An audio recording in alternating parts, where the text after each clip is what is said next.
Sir नमस्कार। आपको नमस्कार देख जी, नमस्कार, बहुत-बहुत नमस्कार। आपको देख के दिल खुश हो जाता है मेरा। हाँ, बहुत आप जैसे लोग हैं ना, इन्हीं की वजह से ज़िंदगी में अभी घूमने फिरने का मन करता है।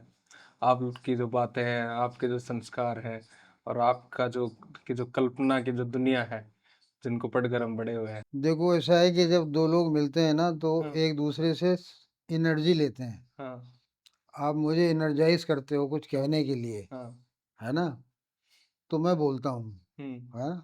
अगर वो एनर्जी नहीं मिलेगी मुझे आपसे तो मैं कैसे बोल पाऊँगा? नहीं बोल सकता। नहीं ठीक बात है। तो कहने का मतलब ये है कि 2 लोगों का योगदान बराबर का होता है किसी भी आइडिया को, किसी भी विचार को डेवलप करने में, कुछ काम करने में, हुँ, क्योंकि एक-दूसरे से शक्ति मिलती है। नहीं वो तो है ही, वो तो है ही।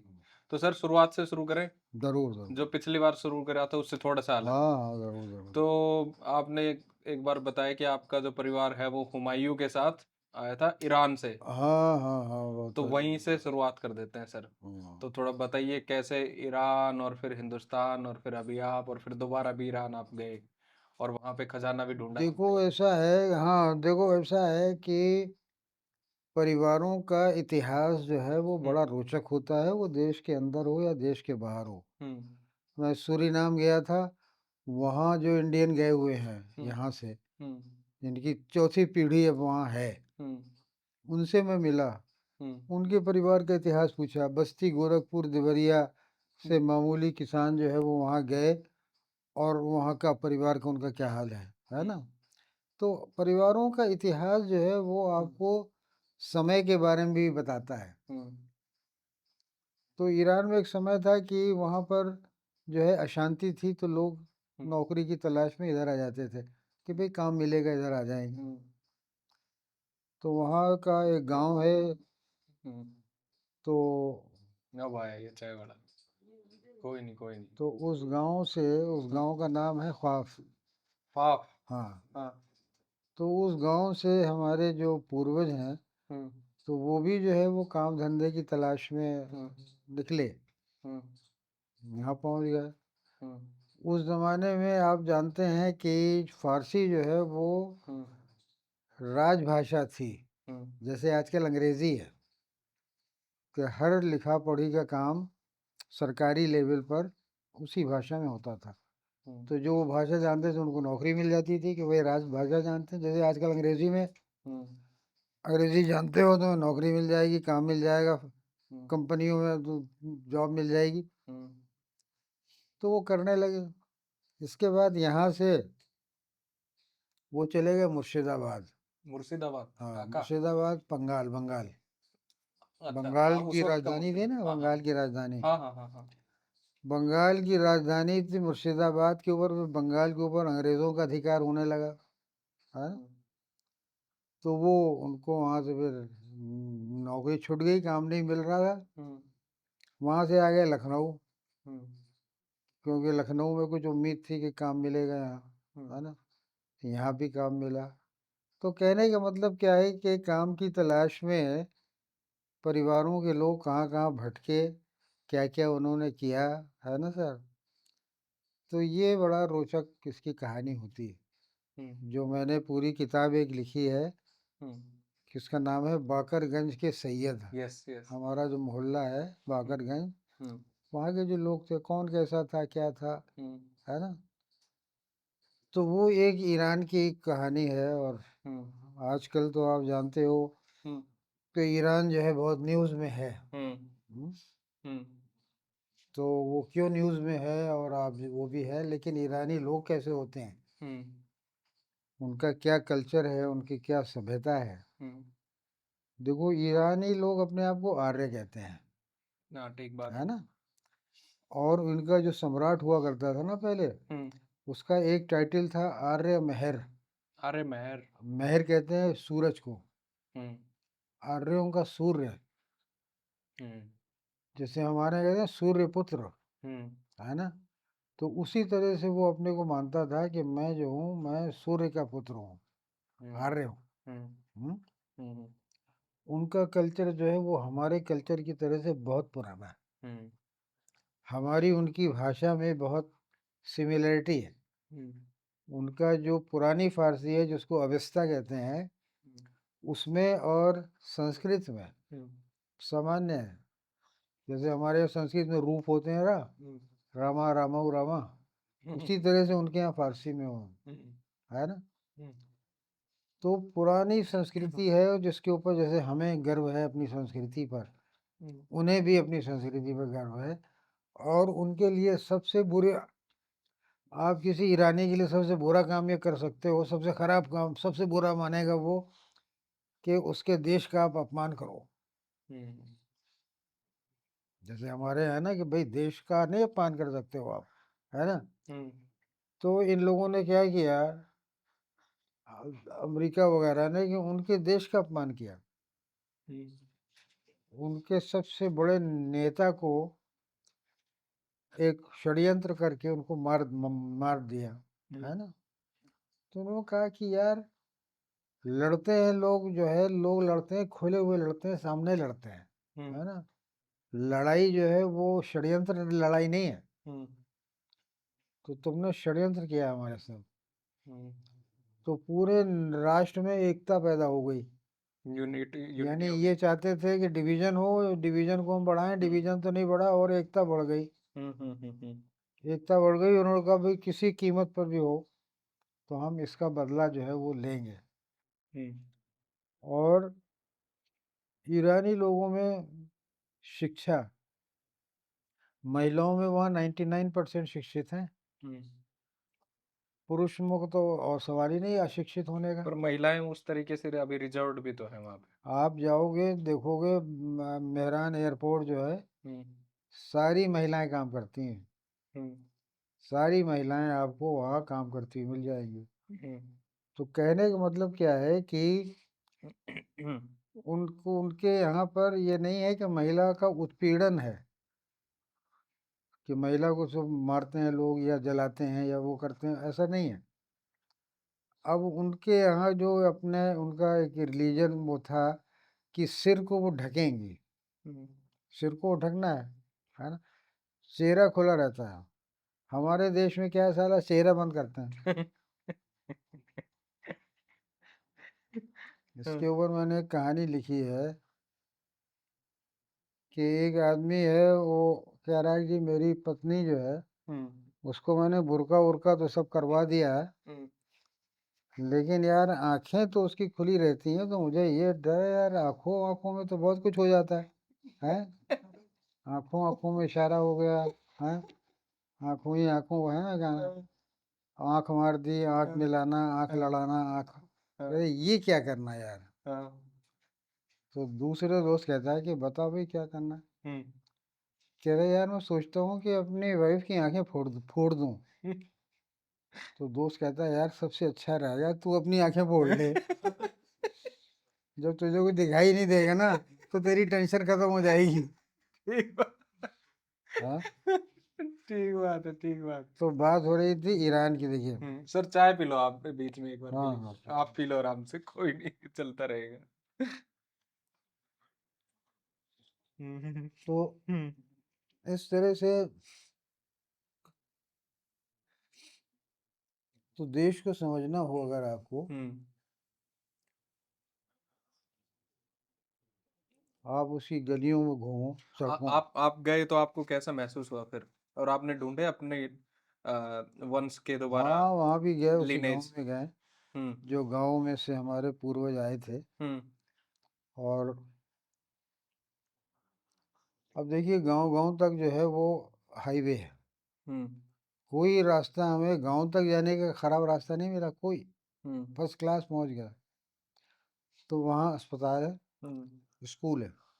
हम्म तो इंफ्रास्ट्रक्चर उन्होंने देश में दिया है। बड़ा देश है लेकिन आपको अस्पताल, स्कूल हम्म मिलेंगे।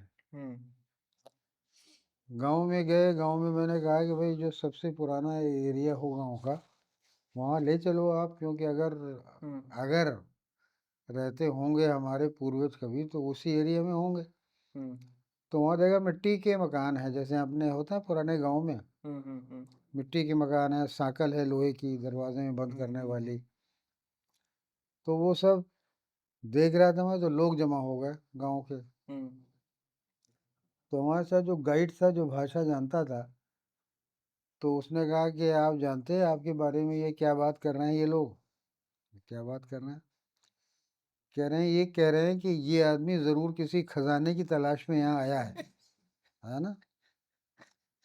तो मैंने कहा यार कहानी तो बड़ी अच्छी है कि 300 साल के बाद किसी को एक नक्शा मिला कि भाई हम वहाँ वहाँ खजाना छोड़ के आए, तुम यार जाके खजाना ले लेना कभी।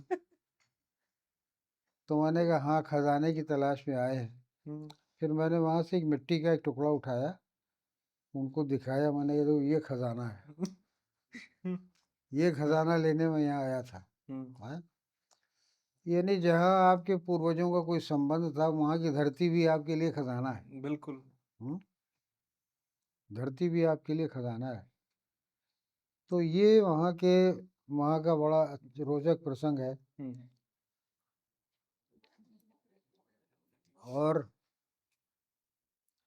इंडिया का पता लगता भाई आप इंडिया से आए हो, पहले लोग पैसे नहीं लेते हैं। ईरान में। मैं गया, जूस पिया मैंने अनार का, इतना बढ़िया अनार होता है, इतना बढ़िया जूस था कि मैंने ये सोच लिया पक्का कि अब जीवन में इससे अच्छा जूस तो मुझे पीने को मिलेगा नहीं, अच्छा। तो क्यों ना यार एक गिलास और पी लें। हाँ? तो मैंने जूस वाले से कहा, इशारा किया, भाषा की प्रॉब्लम थी, कि एक गिलास और दे दो मुझे। वो समझा कि जो पैसे मैं दे चुका हूँ उसी में मैं 2 गिलास मांग रहा हूँ। वो मना कर रहा है, कह रहा है नहीं। हाँ। अब मैं कह रहा यार मैं और पैसे दूंगा, वो समझ नहीं रहा। अब मैं मांगे जा रहा हूँ, वो मना किए जा रहा है, तो यार कैसे होगा।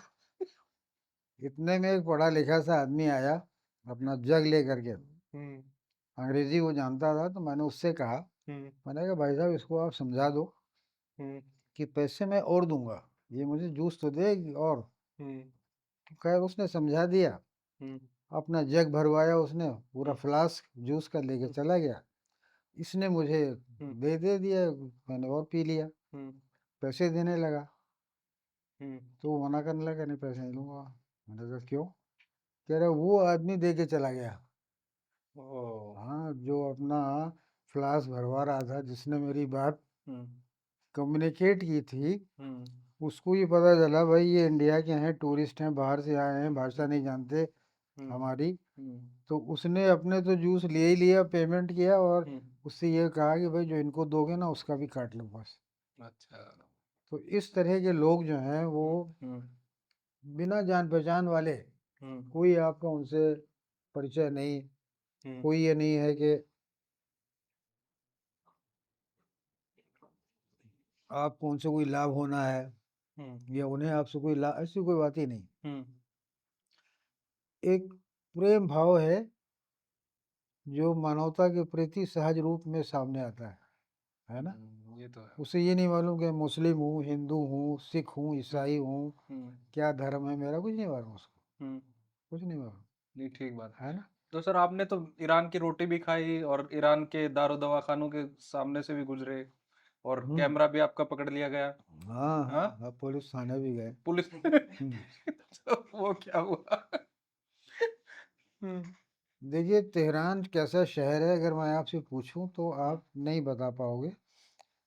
क्यों नहीं बता पाओगे? कि जब मैं गया था आज से लगभग 10 साल पहले, तो ईरान के बारे में बहुत जानकारियां दुनिया में थी नहीं। फोटो नहीं आ रही, न्यूज़ नहीं आ रही बहुत सी। आप जानते हो कि आपको लंदन के बारे में तो पता होगा, लंदन कैसा है, ये तेहरान कैसा है आपको नहीं मालूम। तो तेहरान एक इतना आधुनिक और मॉडर्न और वेल प्लान्ड शहर है। वो पहाड़ों से शुरू होता है, पहाड़ की ढलानों से नीचे आ जाता है, बिल्कुल सीधी सड़कें हैं एक दूसरे को काटती हुई, और बहुत चमकती हुई बढ़िया इमारतें हैं सब। तो मैंने सोचा कि यार मैं फ़ोटो ले लूँ। आगे लोगों ने मना किया था कि ईरान में आप फ़ोटो मत लेना, ये फ़ोटो लेने को पसंद नहीं करते, धार्मिक कारण नहीं है, ये अमेरिका से इनकी लड़ाई है, तो ये समझते हैं कि ये जासूसी करने वाले हैं, है ना? तो फ़ोटो नहीं ले रहा था। वहाँ सोचा कि यार 2-4 ले ही लेते हैं फ़ोटो, क्या होगा यार, हाँ, देखा है देख क्योंकि इंडिया में तो लोगों को पता नहीं है यार तेहरान कैसा शहर है। हुँ, तो कैमरा निकाल लिया हुँ, और फ़ोटो खींचने लगा। हुँ, खींचते-खींचते एक इमारत देखें, कोठी थी, बहुत बड़ी-बड़ी बिल्डिंगों के बीच में एक बड़ी-सी कोठी थी, लेकिन वो काली पड़ी हुई थी बिल्कुल। लगता था कि बरसों से इसके ऊपर कोई हुँ, व्हाइट वॉश नहीं, कुछ नहीं हुआ। ये कैसे है यार? फिर मैंने देखा बाहर उसकी दीवार के ऊपर जो थी बाउंड्री पर स्लोगन लिखे हुए थे फ़ारसी में, बमर्ग अमरीका, हुँ, यानी डाउन विद अमेरिका, या अमेरिका के लिए मृत्यु, कुछ इस तरह। तो मैं समझ गया कि अरे ये तो पुरानी अमेरिकन एम्बेसी की बिल्डिंग है, जहाँ बड़ा कांड हुआ था। हुँ, क्रांति के बाद अमेरिकन मारे गए थे, जहाँ हेलीकॉप्टर क्रैश हुए थे, क्या था, बड़ा बवाल हुआ था। 79 के बाद। तो मैंने कहा यार इसकी तो फ़ोटो लेना ज़रूरी है ना? तो मैंने इसकी फ़ोटो ली हुँ, और मुझे मालूम नहीं था कि वो सीसीटीवी कैमरे से हुँ, वो निगरानी होती है उस हुँ, बिल्डिंग के चारों तरफ।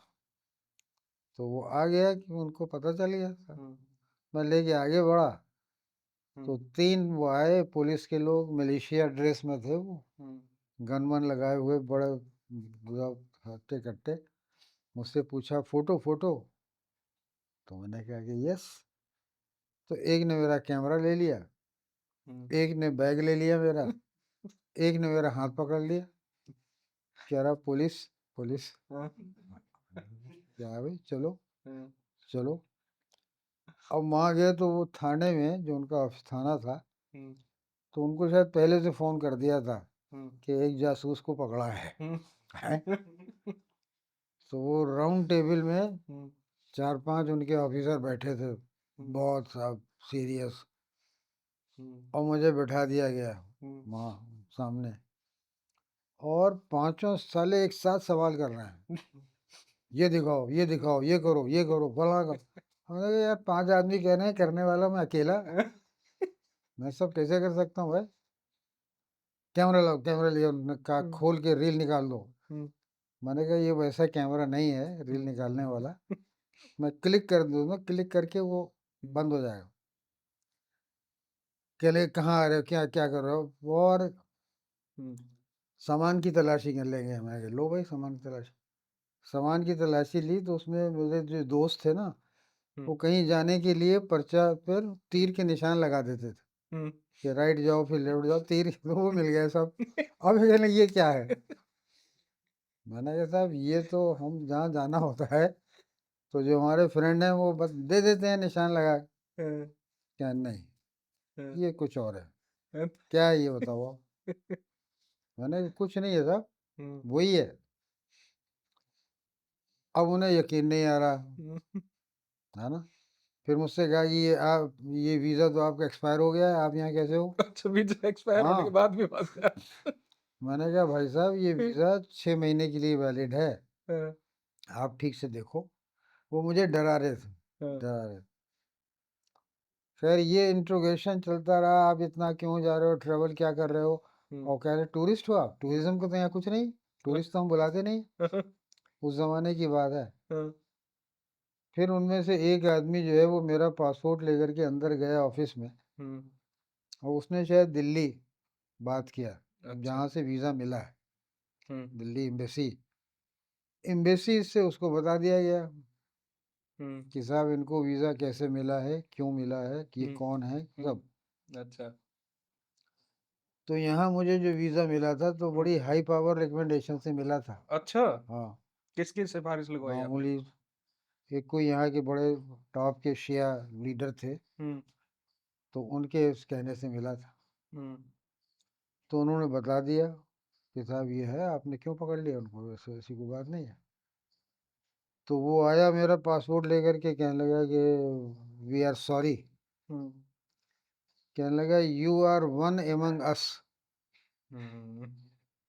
कि आप हमारे अपने ही आदमी हो। हैं? हमने आपको धोखे से पकड़ लिया। मैंने कहा वो तो यार ठीक है, जान बची तो लाखों पाए, हैं? सामान रखना चालू किया थैले के अंदर। हाँ, फिर वो जो रील निकाली थी ना फ़िल्म, हाँ, तो वो मुझसे कहने लगा कि वापस ले लो उसको। हाँ, तो मैंने कहा कहीं ये भी कोई ट्रैप ना हो हाँ, कि मैं रील लेना कहूँ कि हाँ दे दो, तो कहे अच्छा हाँ, ये आपके लिए इतनी इम्पोर्टेंट है साले हाँ, कि आप इसको लेना चाहते हो। हाँ, तो मैंने कहा नहीं नहीं नहीं, आप रखो रखो आप रखो, आप रखो उसको। हाँ, तो साहब वहाँ से निकल के आए। हाँ, तो 2 घंटे जो है बिना खाए पिए हम्म, उन्होंने, आप तो खैर खिला पिला रहे हो, हाँ, ओ बुरा हाल कर दिया साहब। अच्छा, अब ये है कि एक ठग भी मिल गए हमको। हम्म, ठगी तो जानते हो, हम लोग तो ठगी में बड़े उस्ताद हैं ना हमारे हाँ, देश में, ठग है ना। प्रधान देश है। तो वहाँ एक तबरेज़ शहर है, वहाँ पर कौन सा शहर सर? तबरेज़, तबरेज? हाँ, शमसे तबरीज वाला? हाँ, शम्स तबरेज़ी वाला। हम्म, तबरेज़ में एक हिस्टोरिकल मॉन्यूमेंट देखने के लिए मैं जा रहा था, तो हम्म, बाहर एक आदमी आ गया, कहने लगा कि I am a guide, hmm, I am registered guide, I can show you my registration, hmm, my card, hmm, I can guide you. तो मैंने कहा no thank you, I don't want any guide. Hmm, तो कहने लगा कि are you from India? Hmm, मैंने कहा yes. ओ कहने लगा India, I like Indians very much, Indians are very good people, hmm, very nice people, hmm, I can guide you, I will not charge any money, hmm, without any money I can। Hmm, तो मैंने कहा no thank you, hmm, I don't want anybody hmm, to accompany with me। तो अब देखिए क्या होता है कि ठग जो है वो आपके साथ आने की कोशिश करता है हम्म, करीब, हम्म, तो उसके 2 एफर्ट फेल हो गए। हम्म, पहला एफर्ट नहीं, दूसरा जब कहा उसने फ्री चलूँगा मैं आपके साथ, वो भी मैंने मना कर दिया। हम्म, अब उसने तीसरा दांव फेंका, हम्म, तीसरा जो उसने जाल फेंका उसमें मैं फंस गया। हम्म, बड़े शातिर होते हैं ना, उन्होंने तीसरा जाल ये फेंका, कहने लगा any way if you want any information about the city हाँ, आई कैन गिव यू। हम्म, हाँ, तो मुझे जाना था ये देखने के बाद एयरलाइन के ऑफिस में हम्म, अपना टिकट वापसी का डेट कंफर्म कराने। हम्म, तो ये मुझे मालूम नहीं था कि उसका ऑफिस कहाँ है, हम्म, एयरलाइन का। हम्म, तो मैंने उससे पूछा कि एयरलाइन के ऑफिस जाना है मुझे, टिकट कराना। क्या एयरलाइन ऑफिस जाना? वहाँ तो मैं जा रहा हूँ, हम्म, मैं वहीं जा रहा हूँ। हम्म, इसके बाद चलो मैं आपको ले चलूँगा। अब तो वो मुझे ले कर के आए, सारा सब काम वाम सब करवा दिया। हाँ, फिर लंच टाइम हुआ, हम्म, तो मैंने सोचा कि यार इसने मेरा इतना काम कराया है तो हम्म, लाओ कम से कम लंच करा दूँ उसको। हम्म, तो मैंने इससे कहा कि भाई देखो मैं बहुत साधारण खाना खाता हूँ, बहुत हम्म, मामूली, अगर आपको रुचि हो खा तो आप चलो। हम्म, तो मामूली खाना खाता हूँ मैं, साधारण जो कबाब रोटी वोटी टाइप का आता है। हम्म, उन्होंने कहा हाँ चलो। ये ले करके मुझे साहब एक अच्छे खासा जो रेस्टोरेंट था ना वहाँ घुस गया। हम्म, तो मैंने उससे कहा, मैंने कहा ये महंगा मालूम होता है मुझको, आप यहाँ ले आ रहे हो। हम्म, तो कहा नहीं नहीं नहीं साहब, हम्म, हमारे देश में तो सारे माल जो हैं एक ही दाम पे हैं। हम्म, आप सड़क के किनारे खाओगे वही दाम है, हम्म, रेस्टोरेंट में खाओगे वही दाम है, 5 स्टार में खाओगे वही दाम है, हम्म, दामों का यहाँ कोई फ़र्क नहीं है। हम्म, चलो आप आ गए। अब ये भाषा जानता है, मैं तो जानता नहीं। इसने साहब ऑर्डर देना चालू कर दिया। हम्म, अब मैं रोक भी नहीं सकता, क्या क्या रोकूंगा उसको, कैसे रोकूं। हाँ ठीक है, खाने में तो हाँ, क्या ही रोकोगे। हाँ खाना आ गया साहब खा। हम्म, अब जो बिल आया, हम्म, तो इतना ज़्यादा अमाउंट था बिल का हम्म, कि मेरे पास जितनी इरानियन करेंसी थी हम्म, वो सब मैं दे देता तो वो बिल चुकता। अच्छा, 2.5-3 लाख वहाँ का जो रियाल है ओ उस गॉड, तरफ आया। 2.5-3 लाख? लाख रुपये और ज़्यादा से। अब और वो मुझे दिखा रहा है कैलकुलेटर पर, हाँ, मैनेजर होटल रेस्टोरेंट का। हाँ, तो मैंने कहा कि नहीं मुझे पेपर पे चाहिए हम्म, बिल। कह रहा है no no we don't give on paper, hmm, we just show you this hmm, much you have to pay. Hmm, अब ये जो मेरे साथ थे सज्जन, हम्म, इनका भी तेवर कुछ बदल गया। हम्म, इन्होंने कुछ ज़रा अकड़ के कहा साहब पैसे तो देना पड़ेगा साहब, पैसे तो देना पड़ेंगे पैसे। पैसे दिए बिना तो नहीं काम चलेगा ना, खाया है, पैसे देने पड़ेंगे। मैं समझ गया कि भाई पूरी तरह से मैं कब्जे में आ गया जंगल। तो मैंने गिन करके पैसे निकालने चालू किए उसको देने, तो ये मेरा वॉलेट देख रहा है, देखता रहा कि भाई सारी ईरानियन करेंसी जो थी निकल गई इनकी, डॉलर बचे हैं। तो मुझसे कहने लगा कि भाई now you need to change your dollar, आप डॉलर आप बदलवाओगे अपने, चलो मैं हेल्प कर देता हूँ आपकी। तब तक मैं समझ गया था इनकी हेल्प क्या होती है? तो मैंने कहा sir thank you very much, अब बस मुझे जाने दो आप। क्या नहीं, मैं कैसे जाने दूंगा आपको, मैं अकेला कैसे छोड़ सकता हूँ? अरे मैंने कहा, क्या मतलब हुआ? अकेला अकेला नहीं छोड़ सकते, क्या मतलब हुआ इसका? क्या नहीं, आप मेरे गेस्ट हो, मैं अकेला तो आपको छोड़ नहीं सकता हूँ। अरे बड़ी मुश्किल से साहब उससे पीछे छुड़ाया, कहने लगा मैं शाम को आऊँगा आपको सी ऑफ करने। मैं आने वाला था लौट के वहाँ से तबरेज से, तो चला गया। अब मैंने ये सोचा कि यार मेरे पास एक ईरानियन करेंसी का एक रुपया नहीं है, एक नोट नहीं है, मुझे रात में ट्रेवल करना है, अगर मान लो प्यास लगी, पानी पीना हो, एक बोतल पानी खरीदें तो कहाँ से लेंगे यार? तो डॉलर चेंज कराना। अच्छा, वहाँ डॉलर चेंज कराना बड़ा मुश्किल काम है, उस ज़माने में था, अभी भी होगा।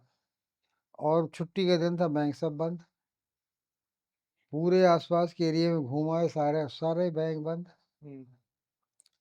अब ये था कि टैक्सी लेके कहीं जाएं, तो टैक्सी के देने के लिए वो ईरानियन करेंसी नहीं है, वहाँ कैसे देंगे उसको? है सोचना ये क्या होगा यार, क्या होगा? फिर ये ध्यान आया कि यार वो आदमी आएगा शाम को जो हमारा चीट है। तो मैंने एक डिज़ाइन बना ली अपने दिमाग में कि वो मुझे ठगता आया है, तो लाओ यार अपना काम निकालें इससे, अब मैं ठगूंगा अब उसे। मैं आ गया। तो कह रहे चाय पीते हैं, नहीं हाँ चलो चाय पिए। चाय पी रहे थे, मैंने उससे कहा कि तुम्हारी जेब में कितने पैसे हैं? यूरेनियन करेंसी वहीं का था, तो वहीं की करेंसी होगी, और कितने पैसे हैं? तो कहेंगे 50-60 हज़ार रियाल हैं। मैंने कहा कितने डॉलर के बराबर होते हैं? तो कह रहा है कि वो $20 के बराबर हैं। तो मैंने कहा लाओ निकालो, $20 मुझसे लो, अपना पैसा दो मुझे। हैं? तो कह लगा कि 20 से कम ही होंगे। मैंने कहा नहीं नहीं कोई बात नहीं, लाओ तो आ पैसे दो। तब भाई साहब उनसे वो करेंसी ली मैंने, ताकि मुझे काम आ सके रास्ते में। फिर चलते टाइम वो कहने लगा कि मैं आपको, वहाँ की ट्रेडिशन है ना, कह रहा मैं आपको पप्पी करना चाहता हूँ गाल के ऊपर है, तो उसके लिए तो इम्ब्रेस करना पड़ेगा ना। तो इधर मेरा पासपोर्ट था, इधर मेरे पैसे रखे थे, तो मैंने दोनों हाथ रख लिए, एक पासपोर्ट एक पैसा। मैंने कहा आओ यार आओ, अब पप्पी करते हैं। कहीं ऐसा ना हो कि चलते चलते खेल कर दे कोई है। तो साहब उससे जान जान छूटी, तो ठग वाला। तो सर खाना में आप बता रहे थे ईरानियन रोटी बड़ी फेमस होती है। क्या चीज़? ईरानियन रोटी। रोटी रोटी, अरे रोटी का क्या करना, रोटी वहाँ की अगर आप खा लो है ना, तो आपको ये वास्तव में लगेगा ऐसी रोटी, क्योंकि वो तंदूर में एक खास पत्थर होता है, उस पत्थर के ऊपर वो उसको सेंकते हैं, और उसके ऊपर वो कुछ वो डालते हैं कुछ, और आटे को जैसे बनाते हैं। तो घर में कोई रोटी नहीं बनाता, लोग बाजार से रोटी लेते हैं। हाँ, बाहर से लेने का कल्चर है। और किसी आदमी को नहीं देखा मैंने कि तंदूर से रोटी ले जा रहा हो और रास्ते में खा ना रहा हो।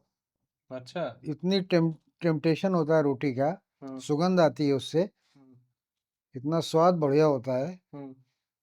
तो और तरह तरह की रोटियां, पतली रोटी, मोटी रोटी, और जैसे भरवा रोटी, उसके अंदर जो है वो एप्पल का वो भर देते हैं वो, स्टफ्ड। हाँ, मुरब्बा टाइप का। तो रोटियों का जब मैं आया तो एक एक बॉक्स में रोटी लाया था, बड़े बॉक्स। अच्छा, रोटी लेके आए आप? हाँ हाँ, खराब नहीं हुआ? रोटी बनी सूखी रोटी, अच्छा, सूखी। ओके। यहाँ लाया, चलिए 4 घंटे की फ्लाइट है, 5 घंटे की, खराब नहीं हुई। तो यहाँ बांट दी सब दोस्तों को, मैंने कहा हुँ, खाओ यार ये रोटी खाओ, हुँ, तो कितनी बढ़िया रोटी। ओके। तो वहाँ की रोटियों का, और रोटियों की पूरी दुकान होती है। हुँ, एक दुकान है जहाँ सिर्फ रोटी बिकती है और कुछ नहीं। ऐसी रोटी और वैसी रोटी, पतली बिल्कुल जैसे अपनी चपाती होती है ना, हुँ, उस टाइप की रोटी, मोटी। हुँ, जैसे हमारे यहाँ जौ चने की बनाते हैं ना मोटी हुँ, रोटी, हुँ, वो रोटी। इसके बाद वहाँ जितने अनाज होते हैं, हर अनाज हुँ, की अपनी अपनी अलग रोटियाँ। ओके। तो रोटी का कल्चर बड़ा ज़बरदस्त। सर, हिंदुस्तान में आ जाते हैं, हुँ। आपके पिताजी के पास। हुँ, हुँ, हाँ। हुँ। हाँ, किस तरीके के कैरेक्टर थे? किस तरीके का स्वभाव था आपके पिताजी का? देखिए हमारे पिताजी जो हैं बड़े प्रोटेक्टेड हाँ, चाइल्ड थे। हुँ, यानी हमारे जो दादा थे, हुँ, वो बड़े ही डोमिनेटिंग कैरेक्टर था बहुत उनका, हुँ, है ना? बहुत उनका डोमिनेटिंग कैरेक्टर था और उनके कई बच्चे लड़के मर चुके थे। ओके। तो पिताजी जब पैदा हुए तो उन्होंने उनको पूरा का पूरा संरक्षण हुँ, देने की बात की। तो दुनियादारी, लाग लपेट, हुँ, 420 चालाकी, हुँ, इस तरह के किसी काम में वो हुँ, माहिर नहीं थे, हुँ, है ना? घर के अंदर, घर के बाहर वो सीधी सीधी साधा जीवन जो है वो हुँ, व्यतीत करते थे। और उनकी एक कोशिश थी कि ज़मींदारी ख़त्म हो जाने के बाद खेती-बाड़ी से ऐसी आमदनी होने लगे हुँ, कि वो घर का काम और चले हुँ, अच्छी तरह। तो लेकिन इसमें वो सफल नहीं हो पाए पूरे जीवन। हुँ, अच्छा। हाँ, हाँ, क्यों नहीं सफल हो पाए? कि खेती करना एक बहुत डिफ़िकल्ट काम है। हुँ, जो लोग समझते हैं ना कि गए, हुँ, अनाज को छिटक दिया, हो गया, काट लाए, हैं? काट लाए, हो गई खेती। हाँ, ऐसा नहीं है, हाँ, ऐसा नहीं। हुँ, तो कभी कुछ है, कभी कुछ है, कभी कीड़ा लग गया, कभी बारिश हो गई, कभी हुँ, जानवर चर गए, कभी हुँ, चोरी हो गई, कभी कुछ हुँ, हुआ।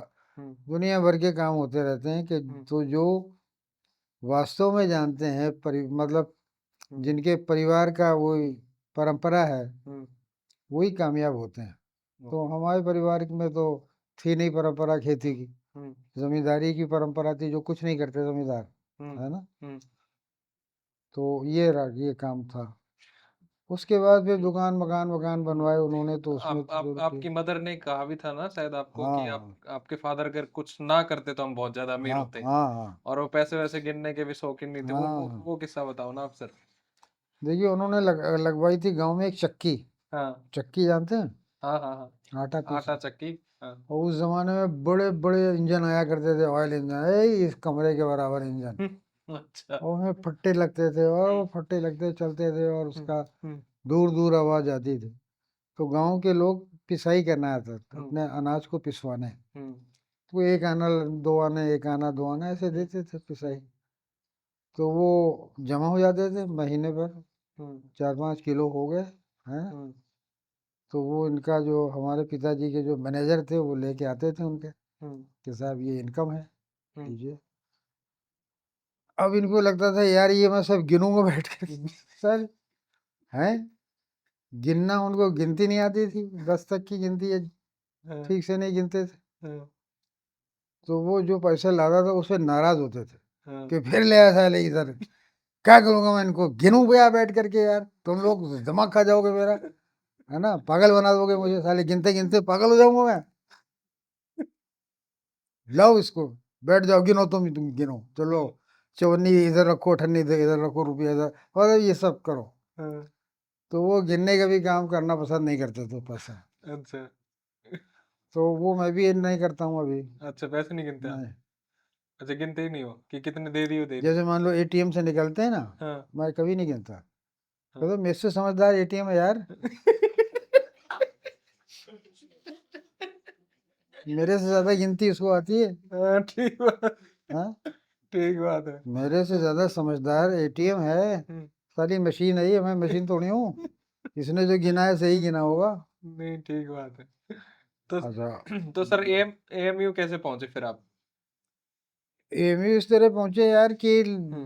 पता चला कि पढ़ाई के अलावा कोई रास्ता नहीं है दूसरा। खेती बाड़ी हो नहीं रही है, हाँ, जानवरों की जो बाज़ार लगती थी हम लोगों की, तब तक उससे तो आप काफ़ी अमीर थे तब तक तो? हाँ, हाँ, पैसा था मतलब वो देखो जानवरों की जो बाज़ार लगती थी, हुँ, तो उससे हर वीक आमदनी होती थी, अच्छा। हर शनिवार तो को। अच्छे खासे अमीर थे फिर तो। अच्छे खासे पैसे अच्छा, हुँ, अब गाँव में आप जानते हो खरीदने घर मुफ़्त फ्री हाँ, है ना? हाँ, जानवर है, दूध, दही सब हाँ, है ना? अनाज आ जाता था बटाई का, हाँ, तो वो खरीदना नहीं पड़ रहा। हाँ, केवल जो है हरी सब्ज़ी जी के लिए मार्केट से हुँ, लाई जाती थी, हुँ, बाकी तो कुछ खर्चा नहीं होता नहीं था। हुँ, उस हिसाब से आमदनी ठीक थी। हुँ, ये बात ज़रूर है कि हमारे जो दादा जो है फ़ुज़ूल खर्च थे बहुत ज़्यादा। अच्छा, हुँ। आप में भी है ये गुण? फ़ुज़ूल खर्ची? हाँ। हाँ, पैसा खर्च करना एन्जॉय करता हूँ मैं, मुझे अच्छा लगता है, मज़ा आता है। हैं? अच्छा। हमारे बेटे को भी आता है पैसा खर्च कर मज़ा आता है ना। कोई रीसेंट फिज़ूल खर्ची तो वो बताओ ना आप? हाँ, कोई रीसेंट फिज़ूल तो खर्ची सर? हमारे दादा जो थे वो हुँ, किसी को खुश करने के लिए बहाना ढूँढते थे, पोस्टमैन आया हुँ, चिट्ठी लेकर, कह रहे हाँ भई आओ, बैठो, बैठो, बैठो चिट्ठी-विट्ठी आई वो देखा-वेखा, जब वो जाने लगा अरे नहीं हुँ, रुको, रुको। नौकर से कहा जाओ वो है ना पपीता एक तोड़ के लाओ अच्छा, हुँ, पका हुआ पपीता लाओ, पपीता इनको दो। तो वो किसी को खाली हाथ नहीं जाने देते थे। हुँ, कहते, अरे भाई ये धूप में चलता हुआ इतनी दूर आया है ना? हुँ, और ये देखो ये बेचारा क्या कर रहा है, चिट्ठियाँ बाँट रहा है हुँ, और इसको क्या तनख्वाह मिलती होगी? हुँ, अरे बहुत कम हो गया यार। अब ले जाएगा, खाएगा, बच्चे-वच्चे खाएँगे, अच्छा हुँ, लगेगा, हुँ, ले जाओ। चलो ले तो हुँ, शेयरिंग जो है ना? Sharing is caring. हाँ, तो हाँ, शेयरिंग की बड़ी परंपरा रहती है हाँ, कि आप अपनी चीज़ों को लोगों के साथ शेयर करो, हुँ, है ना? हुँ, हुँ, तो ये था हाँ, तो और क्योंकि अनाज-वनाज जो है वो हाँ, खरीदना नहीं पड़ता था, हाँ, तो मुझे अभी भी कभी नहीं लगता है कि खाने की किसी चीज़ के लिए आपको कंजूसी करनी है। हुँ, मतलब अगर 10 आदमी भी आ जाएँ खाने वाले, तो उनको खिलाना है। कंजूसी मतलब हुँ, है ही नहीं, कॉन्सेप्ट ही नहीं है कि भई हुँ, अरे यार कम पड़ जाएगा अनाज, क्योंकि अनाज वहाँ भरा रहता था बोरों हाँ, में, हाँ, है ना? हाँ, भूसे के अंदर दबा हुआ है, हाँ, वो एक बोरा निकाल लिया गया, हाँ, पिस के आ गया खाओ, तो हुँ, जितने लोग हैं देखो। तो हमारे दादा जब खाना खाते थे, हाँ, तो रोटी डालने से पहले एक आदमी जाके देख आता था कि उनके साथ कितने लोग बैठे हैं। अच्छा, उन्होंने कहा था 5 लोग बैठे हैं, उसी हिसाब से आटा गूँधा जाता था अच्छा, कि अब वो किसी को जाने नहीं देंगे, हाँ, हाँ। जो बैठे हैं वो खाना खा के ही जाएँगे, है ना साहब? ये गाँव का कल्चर है, अभी भी है। अभी भी है, हाँ। हाँ, तो अभी भी। इस तरह का माहौल था। और यूरोप में आप कहीं पे जब खाना खाने गए थे तब भी बड़ी कुछ अच्छी-सी घटना हुई थी ऐसे ही? आप बताइए ना यूरोप जी। में आपने किसी दुकान से खाना लिया और आपने पूछा कि कहीं बैठ के कहाँ बैठ के खाना खाएँ? हाँ, वो तो साहब कहाँ पे कहाँ की बात थी वो हंगरी की बात थी? देखिए एक जगह है रोमानिया में, हुँ, रोमानिया सेंट्रल यूरोप का देश है मरामरोश। हुँ, तो मरामरोश में एक गाँव है, हुँ, में वहाँ एक कब्रिस्तान है बड़ा रोचक, हुँ, मेरी सेमेट्री कहलाता है। तो उस गाँव वो देखने गए हम, तो हमारे हुँ, साथ गाइड भी थे। हुँ, हुँ, तो हम लोगों ने सुबह पहुँच गए थे, हुँ,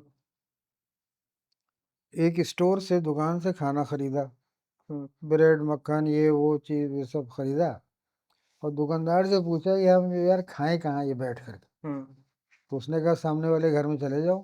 हुँ, मैंने कहा अच्छा, यार जान ना पहचान किसी को नहीं जानते, कह रहा सामने वाले घर में चले जाओ। वो एक किसान का घर था, छोटा फाटक लगा हुआ था, बाउंड्री। हुँ, कहा नहीं, नहीं जाओ, जाओ, जाओ कोई बात नहीं जाओ। हुँ, हम चले गए, तो साहब एक बूढ़ी-सी औरत निकली काले कपड़े पहने हुए, हुँ, सर के ऊपर डाले हुए काला।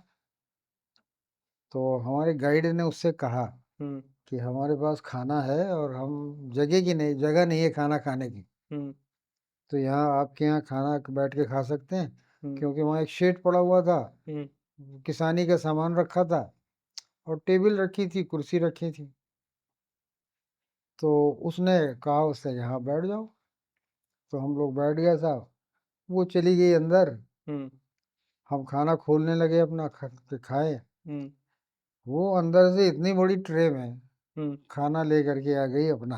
वो कहने लगी कि मेरे घर में अगर बैठ के खाना है तो मेरा खाना खाओ, क्या बात।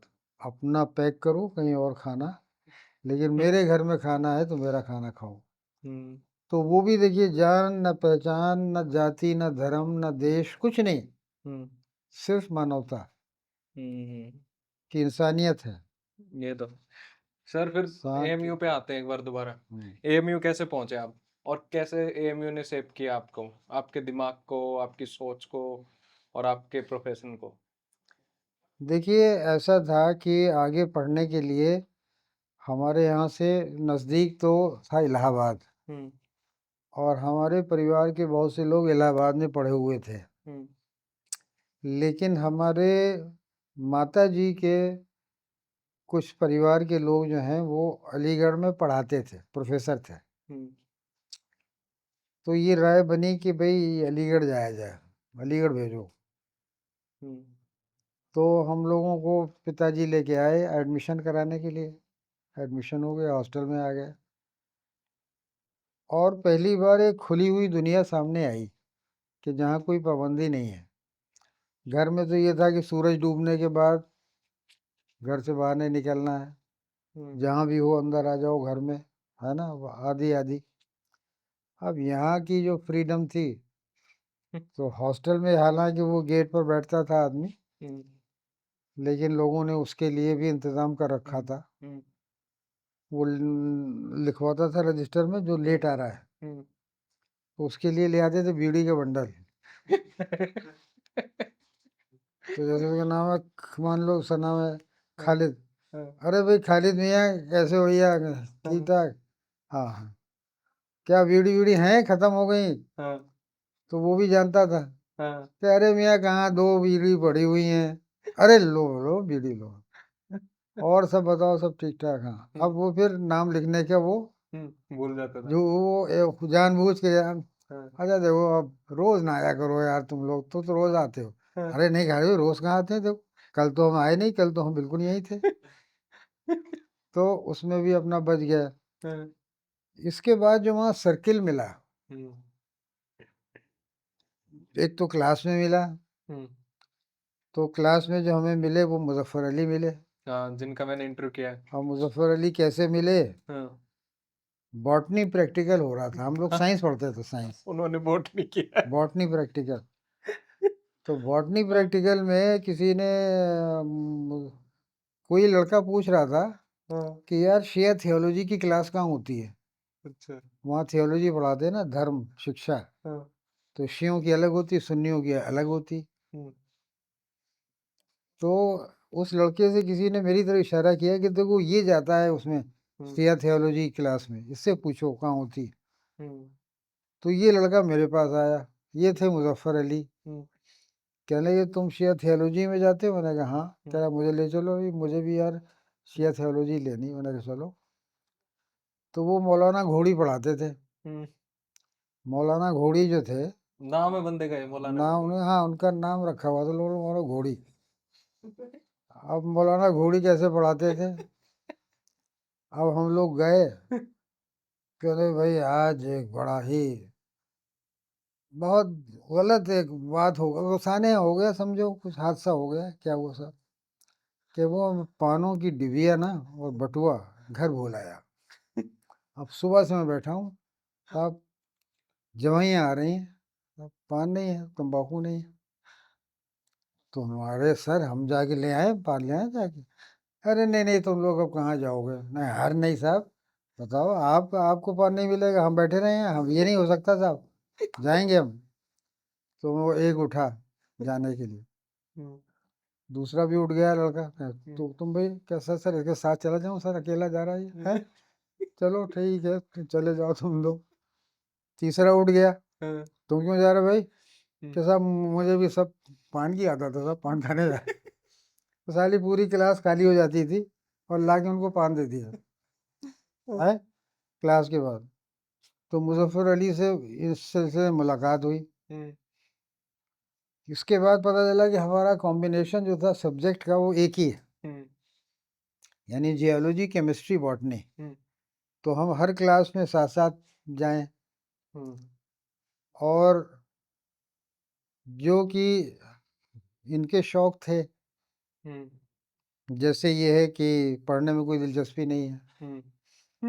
बाकी आर्ट में, लिटरेचर में बहुत ही रुचि है, हाँ, तो वही मेरा भी हाल था। हाँ, एक साहब और थे वो भी, तो हम लोग सिवाय क्लास के और हर जगह जाते थे। हाँ, और उसका एक मज़ेदार किस्सा है कि हमारा प्रैक्टिकल होने वाला था केमिस्ट्री का, हुँ, तो ये लगा कि जब तक सिफ़ारिश नहीं कराएँगे तब तक पास नहीं हो सकते।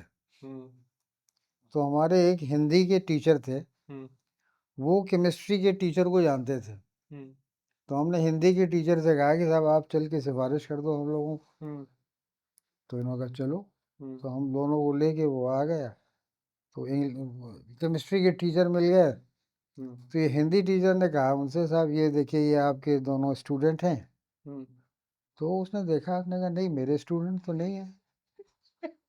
मैंने कहा नहीं साहब आप ही के स्टूडेंट। कहते साहब क्लास में तो कभी नहीं देखा इन लोगों को।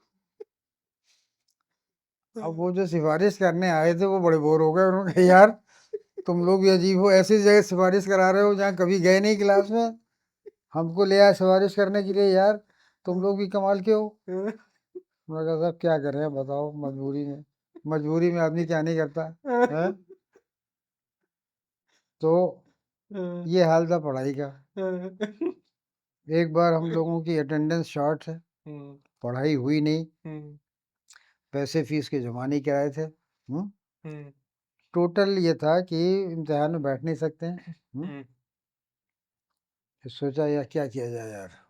हुँ, तो ये तय पाया कि यार ऐसा करें कि जो किताबें खरीदी थी ना हुँ, सेशन के शुरू में, हुँ, उनको चल के बेच डालते हैं, बिक जाती हैं किताबें हैं, किताबों को बेच डालें, हाँ, शहर चल के बढ़िया खाना खाया जाए, हाँ, पिक्चर देखी जाए और हाँ, ट्रेन में बैठ के घर पहुंचा, अपने अपने घर चले जाओ।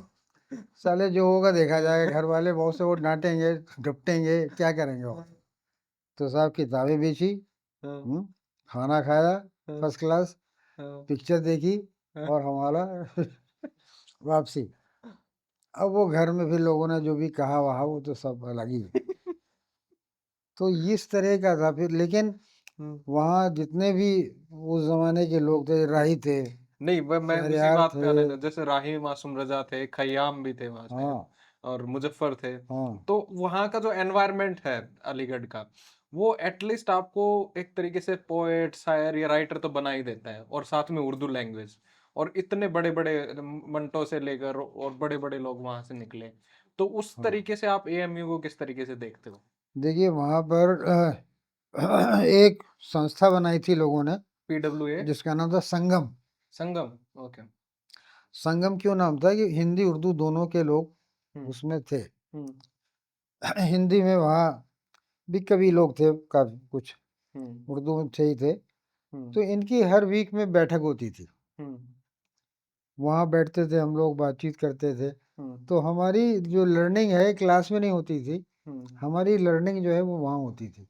हुँ, उन मीटिंग्स में होती थी, वो डिस्कशन में होती थी, है ना सब। हुँ, और उसमें वो टॉप के लोग थे वहाँ उस ज़माने में, हुँ, literature art. M F Husain वहाँ आते थे। हुँ, एम एफ हुसैन ने वहाँ म्यूरल बनाया हुआ है अलीगढ़ में, हुँ, देखा होगा आपने। हुँ, तो सारी की सारी जो हमारी ट्रेनिंग और एजुकेशन या लर्निंग हुई है, हुँ, वो क्लास के बाहर है, अच्छा, क्लास के अंदर लर्निंग नहीं हुई है। हुँ, तो वो क्लास के बाहर जो लर्निंग होती है वो दूसरे तरह की होती है। हुँ, अंदर तो वो टेक्स्ट बुक पढ़ाते हैं ना, हुँ, और बाहर आप जीवन को पढ़ते हो, हुँ, है ना। तो हमारे लोगों की ट्रेनिंग जो जीवन को पढ़ने वाली ट्रेनिंग है। हुँ, इसीलिए आप मुज़फ़्फ़र से बात करें तो आपको लगेगा कि बहुत हुँ, जीवंत व्यक्ति हैं, हुँ, है ना, जीवन को समझने वाले आदमी, हुँ, ज़िंदगी को समझते हैं, हुँ, है ना, ये बात। अच्छा, तो वहाँ पे अब जब पीडब्ल्यूए कैसे स्टार्ट हुआ, आप उसका कैसे पार्ट बने?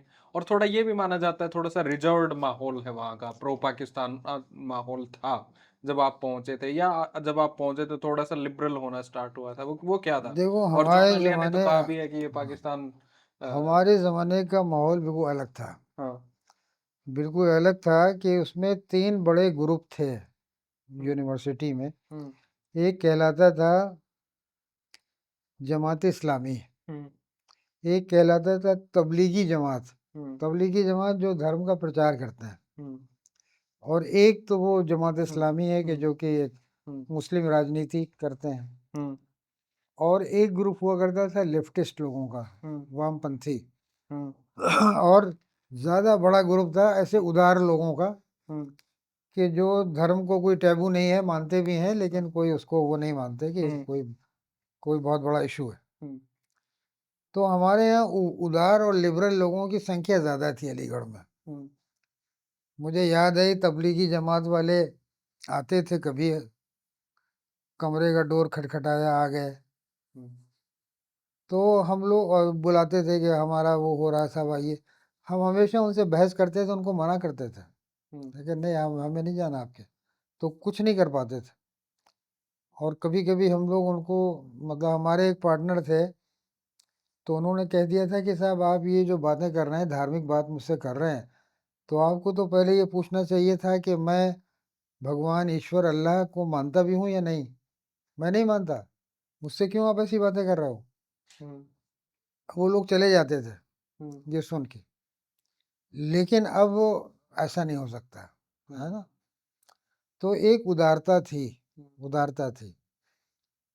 अच्छा, पाकिस्तान जो है वो, इशू ये था हुँ, कि जो लोग इंजीनियरिंग कर रहे हैं हुँ, या टेक्निकल एजुकेशन कोई कर रहे हैं, हुँ, तो उनको ये लगता था कि पाकिस्तान में जाके हमको अच्छी नौकरी मिल जाएगी। अच्छा, बस, हुँ, प्रेम नहीं था कोई पाकिस्तान से कि हुँ, पाकिस्तान है वो बड़ा बढ़िया, कुछ नहीं। हुँ, केवल ये था, हुँ, पहली चॉइस होती थी उनकी अमेरिका। अच्छा, तो हमारे यहाँ इंजीनियरिंग में जिसका एडमिशन होता था, वो इमिग्रेशन फार्म ले आता था साला पहले, इमिग्रेशन फार्म भर देता था कि इंजीनियर होने के बाद जाना तो तो है ही। वहाँ चले ही चला जाना है। हाँ। अगर वहाँ से रिजेक्ट हो गए तो फिर पाकिस्तान जाना है। ये हाँ, था। अच्छा, अच्छा। और एक एक चीज़ सर मैं इन्हीं इसी से जुड़ी हुई बात है। जैसे एएमयू है, बीएचयू है और इलाहाबाद यूनिवर्सिटी है। ये 3 यूनिवर्सिटी जो हैं, ये भारत के खुद के इंस्टीट्यूशंस हैं। जैसे उस वक़्त में रादर कॉन्वेंट स्कूल थे जो ब्रिटिश का इंस्टीट्यूशन था और भी जो ब्रिटिश ने ही एजुकेशन के इंस्टीट्यूशन करे। पर ये जो तीनों इंस्टीट्यूट उस वक़्त के हैं, ये एक तरीके के हिंदुस्तान के खुद के बनाए हुए हैं। तो इनको आप किस तरीके से देखते हो इन तीनों इंस्टीट्यूट्स को? और सबसे ज़्यादा जो हिंदी साहित्य के जो कवि हैं, पोएट हैं, राइटर्स हैं, वो यहीं से निकले हैं और उर्दू के भी। देखिए क्या था कि 2 चीज़ें होती हैं। एक होता है सरकार का इनिशिएटिव, हुँ, यानी सरकार कुछ कर रही है, और हुँ, एक होता है पब्लिक इनिशिएटिव। हुँ, पब्लिक इनिशिएटिव, तो पब्लिक इनिशिएटिव हमेशा बहुत पावर होती है उसके पीछे। हुँ, सरकार ने जो आपको बना के दे दिया तो सरकार ने अपने फंड दे दिया, हुँ, लेकिन बीएचयू बना या एमयू बना तो सैकड़ों लोगों ने चंदा दिया, हुँ, उनकी आशाएं जुड़ गईं, हुँ, उनके अपेक्षाएं जुड़ गईं, हुँ, उनके विचार जुड़ गए, हुँ, है ना। हुँ, तो वो एक पब्लिक इनिशिएटिव हुआ। तो पब्लिक का जुड़ाव जो है सरकारी संस्था से नहीं होगा, हुँ, जो संस्थाएं उसने बनाई है पब्लिक ने, हुँ। उससे होगा, है ना। और पब्लिक और सरकार भी तो एक ही चीज़ है। नहीं, बिल्कुल ब्रिटिश सरकार है। अच्छा वो अच्छा, ओके। वैसे अपनी हुँ। सरकार भी वैसी नहीं है, लेकिन ब्रिटिश सरकार, ब्रिटिश सरकार जो है हाँ, वो थी। हाँ। ब्रिटिश सरकार ने एक कॉलेज बनाया जहाँ अंग्रेजी पढ़ाई जाती है और हिंदी उर्दू नहीं पढ़ाते। हुँ, लेकिन आपने एक यूनिवर्सिटी बनाई है जहाँ भी हिंदी उर्दू पढ़ाई जाती है, हुँ, जहाँ धर्म आपका पढ़ाया जाता हुँ, है ना। हुँ, तो ये फ़र्क हो जाता है। हुँ, तो ये जो पब्लिक इंस्टीट्यूशंस रहे हैं, हुँ, इनका पूरा का पूरा वातावरण जो है वो काफ़ी हुँ, ओपन रहा है, लिबरल रहा है, हुँ, और देश के हित में रहा है, देश को बदलने की कोशिश, है ना। हुँ, इसी तरह जामिया, हुँ, जामिया का बड़ा ग्लोरियस इतिहास है, हुँ, बहुत तगड़ा। तो जामिया के बारे में कम लोग जानते हैं, लेकिन गांधी जी इसके ट्रस्टी रहे, हुँ, और इसने आज़ादी से पहले हुँ, बहुत बड़े-बड़े काम किए, बहुत बड़े। तो ये पब्लिक इंस्टीट्यूशंस आप हैं। कह रहे थे जामिया तो एएमयू की ही देन है, एएमयू से ही निकली है। एएमयू जब गांधी जी गए थे उन्होंने वो हुँ, कॉल दी थी ना बाइकआउट करने की, हुँ, कि भाई अंग्रेजी शिक्षा का बहिष्कार करो। हुँ, तो वहाँ के लड़कों ने कुछ ने कहा कि हम बहिष्कार कर रहे हैं, हुँ, लेकिन फिर हम क्या करेंगे? हुँ, तो उन्होंने कहा तुम अपनी संस्था बनाओ। हुँ, तो फिर जामिया बनी। अच्छा, हाँ, इस जामिया बनी। और गांधी जी उसके ट्रस्टी थे। ओके। और गांधी जी के बेटे वहाँ हिंदी के पहले अध्यापक थे। कौन से जो वो एक कौन से थे वो लोग? एक थे जो फिर बाद में हिंदुस्तान टाइम्स के संपादक भी हो गए थे। गोपाल कृष्ण गांधी के फादर? हाँ, क्या कौन मोहन गांधी, राजमोहन गांधी। राजमोहन तो भाई हैं, नहीं, राजमोहन नहीं होंगे सर। नहीं, नहीं, क्या राजमोहन नाम तो था? पोते हैं उनके। क्या नाम था उनका? हाँ, तो मिल जाएगा, आप देखो कुछ ज़रा। तो था, कुछ तो था। हाँ। उनके नाम से हमारे यहाँ वो भी हो रहा है, एक्सटेंशन लेक्चर होते हैं देवदास हिंदी। हैं? देवदास देवदास गांधी, देवदास देवदास की बेटे हैं। देवदास गांधी, हाँ, देवदास मेमोरियल लेक्चर हम लोग करवाते हैं। अच्छा। तो आप टीचर रहे फिर वहाँ पे और डिपार्टमेंट के हेड रहे हिंदी के कहाँ पे? जामिया। जामिया में? हाँ, कैसा टाइम था वो? कितने मजे किए आपने वहाँ? जामिया में बहुत अच्छा था, कई कोर्सेज खोले हमने नए वहाँ। हाँ, और जामिया में स्टूडेंट टीचर का रिलेशनशिप भी बहुत अलग है। कैसे? एएमयू से और वहाँ से कैसे हाँ, अलग है? एएमयू का थोड़ा सा ब्यूरोक्रेटिक है, थोड़ा सा फ्यूडल है, हुँ, सामंती है। हुँ, लेकिन जामिया का सामंती नहीं है।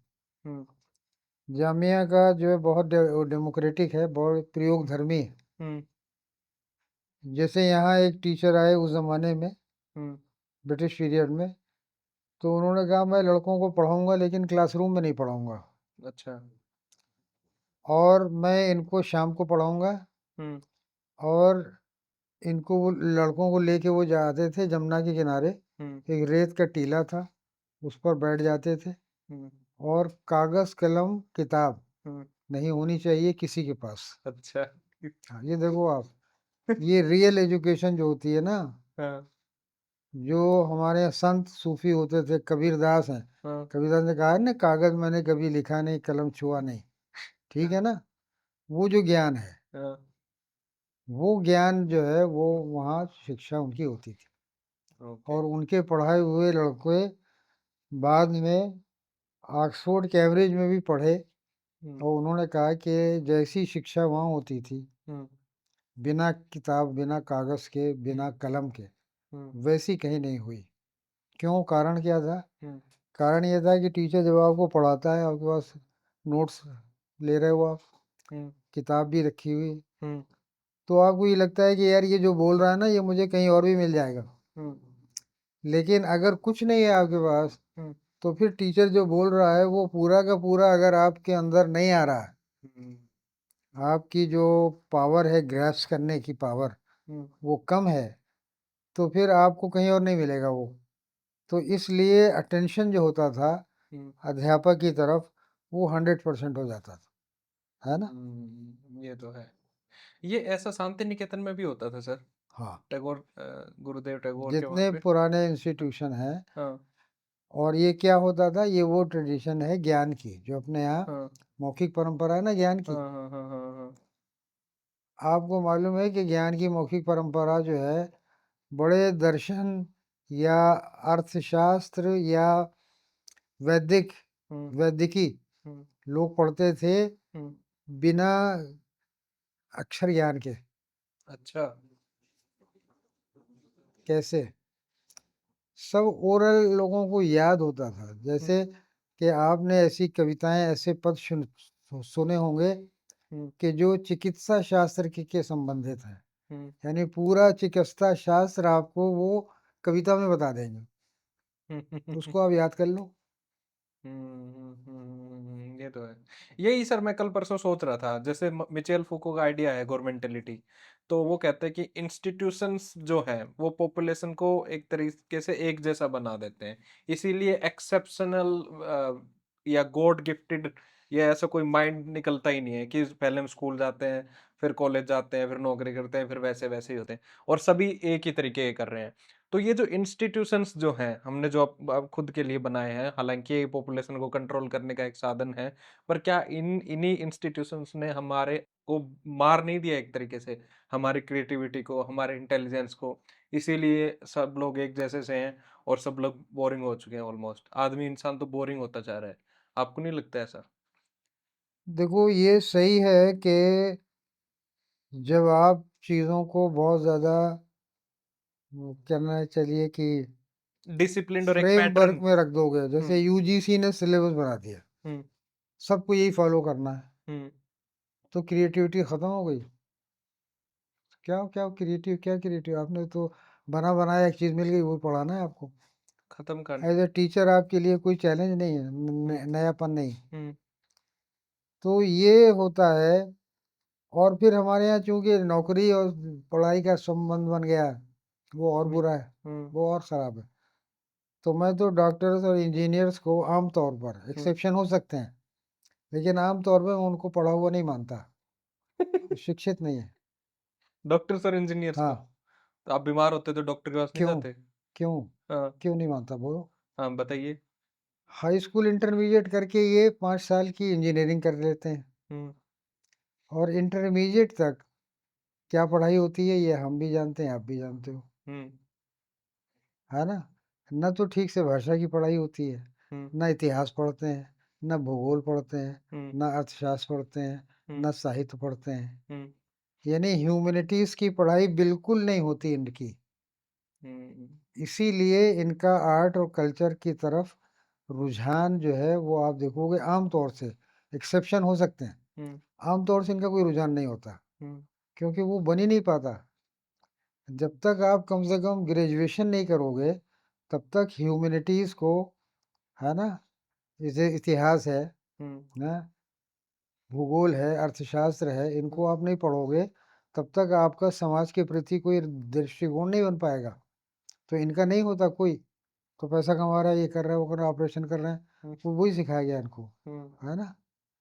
वो ठीक है, अपना काम कर रहे हैं, अच्छा काम है, बड़ा काम है, हुँ, ज़रूरी काम है, लेकिन उनका जो बौद्धिक विकास है, हुँ, वो कहाँ है ना?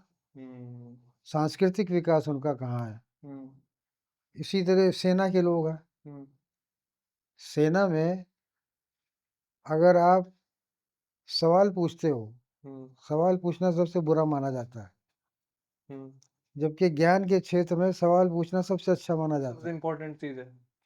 क्वेश्चनिंग, वेदों में भी लोग कहते हैं, वेद जो है, वेदों की शुरुआत ही इसी से होती है हुँ, कि शिष्यों से कहते हैं कि तुम सवाल पूछो, हुँ, हम तुम्हें उत्तर देंगे। हुँ। सेना में सवाल पूछ लो आप, पता चला बाहर कर दिए गए। हाँ, पर ये बता। सवाल नहीं पूछना। तो अब सवाल न पूछने वाला आदमी चाहिए आपको। हाँ, वो साला जो है वो एमए पास तो हो नहीं सकता है, वो भी चलो बीए पास हो जाए तो हो जाए, लेकिन ये है कि जहाँ तक इंडिविजुअल पर्सनालिटी डेवलप का सवाल है, हुँ, तो वो अलग चीज़ होती है। हुँ, हुँ, डिसिप्लिन अलग चीज़ है। हुँ, जहाँ बहुत स्ट्रिक्ट डिसिप्लिन होगा, वहाँ इंडिविजुअल पर्सनालिटी का कोई सवाल ही नहीं हुँ, है हुँ, ना? हुँ। ये बात। ये पर इसके बाद भी सारे लोग एक जैसे तो हो ही जाएँगे सर, अगर सारे आर्टिस्ट हो गए तो वैसे बोरिंग हो जाएँगे वो। सभी एक जैसे जैसे सारे की बात नहीं है। देखो हाँ, बात ये है कि आप किसी को ये मौका दे रहे हो, हुँ, अपॉर्च्युनिटी दे रहे हो, हुँ, है ना? हुँ, कि वो कम से कम हुँ, अपने समाज के बारे में, अपने लोगों के हुँ, बारे में उसकी जानकारियाँ हों। हुँ, उसके बाद वो डॉक्टर बने, इंजीनियर बने, हुँ, कुछ भी बने, हुँ, लेकिन अपने समाज के बारे में, हुँ, देश के बारे में, दुनिया के बारे में उसकी हुँ, समझ बने ना, ओके, वो नहीं बनने देते। ओके। सर, एक इंटरेस्टिंग बात आपने कही थी और उस पे चर्चा करते हैं। आपने कहा था कि जो ये लैंग्वेजेज़ जो हैं, हुँ, जैसे पहले संस्कृत जो है वो ज्ञान की कुंजी हुआ करती थी। हुँ, आज के दिन अंग्रेजी जो है वो ज्ञान की कुंजी है। हुँ, तो ज्ञान भाषाओं के अंदर रिजर्व्ड हो गया है, हुँ। पर्टिकुलरली हिंदुस्तान की अगर बात करें। तो इस बैरियर को आप कैसे तोड़ेंगे? इस चीज़ को आप इससे बियॉन्ड कैसे सोच सकते हैं आप? मतलब ये है कि हिंदी भाषा में ज्ञान कैसे नहीं, आए? नहीं, नहीं, पहले संस्कृत के अंदर ज्ञान था सारा। तो जो संस्कृत जान लेगा वो सही है। ज्ञान उसको फिर देगा। आजकल अंग्रेज़ी का, आजकल अंग्रेजी में तो ये ज्ञान डिसेंट्रलाइज़ कैसे हो? जो ये एक सेंट्रलाइज़्ड हो गया पर्टिकुलर एक लैंग्वेज में। देखो डिसेंट्रलाइज़ होने का ये मतलब है ना कि ज्ञान दूसरी भाषाओं में जाए। ठीक है? हाँ, आम लोगों तक भी हाँ, पहुँचे, आम उनकी लोगों भाषाओं दूसरे में लोग, लिखना। तो उसकी पूरी प्रक्रिया है, प्रोसेस होती है। प्रोसेस क्या होती है कि आप जो ज्ञान के क्षेत्र हैं, हुँ, उनको अपनी भाषा में आप लाएँ। हुँ, जैसे आप दर्शन को, है ना? आप विज्ञान को, एटॉमिक एनर्जी को, फलाँ-फलाँ चीज़ को, नैनो फिज़िक्स को आप अपनी भाषा में लाओ। हुँ, जैसे हंगरी में हो रहा है, जैसे फ़िनलैंड में हो रहा है, इन सब की भाषाएँ अलग हैं, अंग्रेज़ी नहीं है। हुँ, लेकिन लेटेस्ट जो नॉलेज है, वो इन्होंने अपनी भाषा में उपलब्ध करवाई है, हुँ, ठीक है? हुँ, हम नहीं करवा पाए, हिंदी में हुँ, या उर्दू में हम नहीं करवा पाए, या हुँ, बांग्ला में या और हुँ, किसी भाषाओं में। तो उसके लिए बड़ा एक जोखिम भरा वो काम होता है, मेहनत का काम होता है, हुँ, लगन का काम होता है, जो उन देशों के लोग करते हैं, है ना? हुँ, हुँ, हमारे यहाँ वो लगन, वो मेहनत हुँ, नहीं हो पाई है, क्योंकि ये काम सरकार ने अपने ज़िम्मे ले लिया था हुँ। कि हम करेंगे। और हुँ, कोई भी सरकार, हाँ, मेरे नाटक का संवाद है, हाँ, जो गांधी जी से बुलवाया है मैंने, गांधी जी कहते हैं कि सर किसी भी सरकार का सबसे बड़ा काम होता है हुँ, स्वयं को बचाए रखना, हुँ, बस, इससे बड़ा कोई काम नहीं। और वो सारा ध्यान इसी पे रहता है उसका, हाँ, सरकार का हुँ, पूरा ध्यान इस पे रहता है कि हम स्वयं बचे रहें। हुँ, कोई भी सत्ता हो, हुँ। मैं एक सत्ता की बात नहीं कर रहा हूँ, वर्तमान सरकार को भी आप ऐसे ही देखते हैं? कोई भी सत्ता हो, हुँ, तो वो यही चाहती है कि हम बचे रहें भैया, बस, हुँ, बाकी तो काम हो रहा है, होते रहे, हुँ, है ना? अच्छा। तो ये, सर सॉरी हाँ, मैं रोक रहा हूँ हाँ। आपको। इंटरेस्टिंगली आपने एक बात कही थी, मेरे को भी याद आई कि जिन बच्चों को कम उम्र में धर्म का ज्ञान दे दिया जाता है, वो ताउम्र नादान और नासमझ रहते हैं। आप प्लीज़ थोड़ा इसको एक्सप्लेन करें। देखो ऐसा है कि कंडीशनिंग की बात होती है। हुँ, मैंने आपको बचपन से कंडीशन्ड बना दिया हुँ, कि आप जो है वो गरम-गरम चाय पियोगे, हुँ, तो आप पूरी उम्र जो है गरम चाय पीते रहोगे। हुँ, मैंने आपको ये कंडीशन्ड बना दिया कि आप ठंडी चाय पियोगे, हुँ, तो आप ठंडी पीते रहोगे। हुँ, इसमें आपका कोई योगदान नहीं होगा, आपका कोई योगदान नहीं है, क्योंकि आपको ऐसा बना दिया गया। हुँ, हुँ? धर्म जो है वो क्या है? धर्म जो है ज्ञान, कैसा ज्ञान है कि जो आपकी बॉडी को, आपके माइंड को, आपके विचारों को, आपके संस्कारों को परिष्कार करता है, परिष परिष्कृत करता है ना? हुँ, आपको जानवर से आदमी बनाता है धर्म, हुँ, है ना? धर्म को ग्रहण करते हैं, हुँ, ये ग्रहण करने की चीज़ है। लेकिन अगर आपको बचपन से हुँ, आदत डाल दी गई धर्म की और हुँ, आपने ग्रहण नहीं किया, हुँ, तो क्या होगा? हुँ, ठीक है ना? हुँ, ग्रहण नहीं किया आपने। हुँ, मैं मुझसे कोई पूछे या आपसे कोई पूछे हुँ, कि भई आपका जो धर्म है, हुँ, क्या आपने उसको वास्तव में हुँ, समझ-बूझ करके, पढ़-लिख करके, दूसरे धर्मों से कंपेयर करके आपने उसको स्वीकार किया है? हुँ, तो आप या हम ये कहेंगे कि यार नहीं, हमारे जो माता-पिता का धर्म था, तो वही हमारा धर्म है ना? हुँ, हमने तो कभी इसके बारे में विचार नहीं किया। हुँ, तो कहने का यही अर्थ है कि अभ्यास, धर्म अभ्यास से बड़ी चीज़ है, और जिन लोगों ने उसको अभ्यास बना दिया है, वो धर्म के साथ उन्होंने न्याय किया है। अच्छा, धर्म के साथ न्याय नहीं हुआ है। ओके। धर्म के साथ न्याय ये होता है कि लोग उसको अपना अपनी अपना अर्जित करते हैं, उसको अर्न हुँ, करते हैं, जैसे पढ़ते-लिखते हैं। आपके ये नाटक में डायलॉग भी तो है, ये लाहौर नहीं देखा मैं। हाँ, वो उसमें चाहे, वो पूछता भी तो है कि क्या इनको इसको मतलब पहले सभी धर्मों का हुँ, हुँ। वो ऑप्शन दिया गया था इस तरीके का। तो लाहौर जिन जो ये नाटक है आपका, जिन लाहौर ने देखा। हाँ, जिन लाहौर नहीं देखे वो जम्मे ही नहीं। हुँ, हुँ। तो सबसे फेमस नाटक है आपका और उन्होंने तो किया भी एक हुँ, कैरेक्टर। हुँ। मैंने भी पढ़ा है, पिछले साल पढ़ा। तो सर कैसे मूड बन गया है भगवान की एकदम से देन हो गई कि आपके हाथों लिखवा दिया उसने? मानते हो खुदा जो भगवान को? देखो है कुछ, ज़रूर है, हुँ, ऐसी कोई बात नहीं है। हुँ, क्या है, कैसा है, हुँ, हम कुछ कह नहीं सकते। हुँ, हुँ? और मैं ये मानता हूँ कि भाई ह्यूमन नॉलेज जो है अभी भी सीमित है, हम्म, वो और आगे जाएगी। कहाँ पे सीमित है, किस फॉर्म में? बहुत सी चीज़ें हैं जो आपको अभी विज्ञान नहीं बता सकता, हाँ, ब्रह्मांड के ठीक बात बारे है। में उसके हम्म, बाद नहीं बता पाता। हम्म, तो न बता पाने का ये मतलब नहीं है कि वो गलत है। हम्म, हुँ? हम्म, न बता पाने का मतलब ये है कि वो सच्चा है। हम्म, जो सच होगा हम्म, तो वही आपके सामने ये स्वीकार करेगा कि हमें नहीं मालूम, हाँ, और ठीक जो बात है। झूठा है वो कहेगा हमें सब मालूम है। हम्म। हमें सब मालूम है। हैं? हम्म। जो आप तो सर कैसे हुआ फिर, ये कैसे दिमाग में आइडिया आया आपका? देखो ऐसा है कि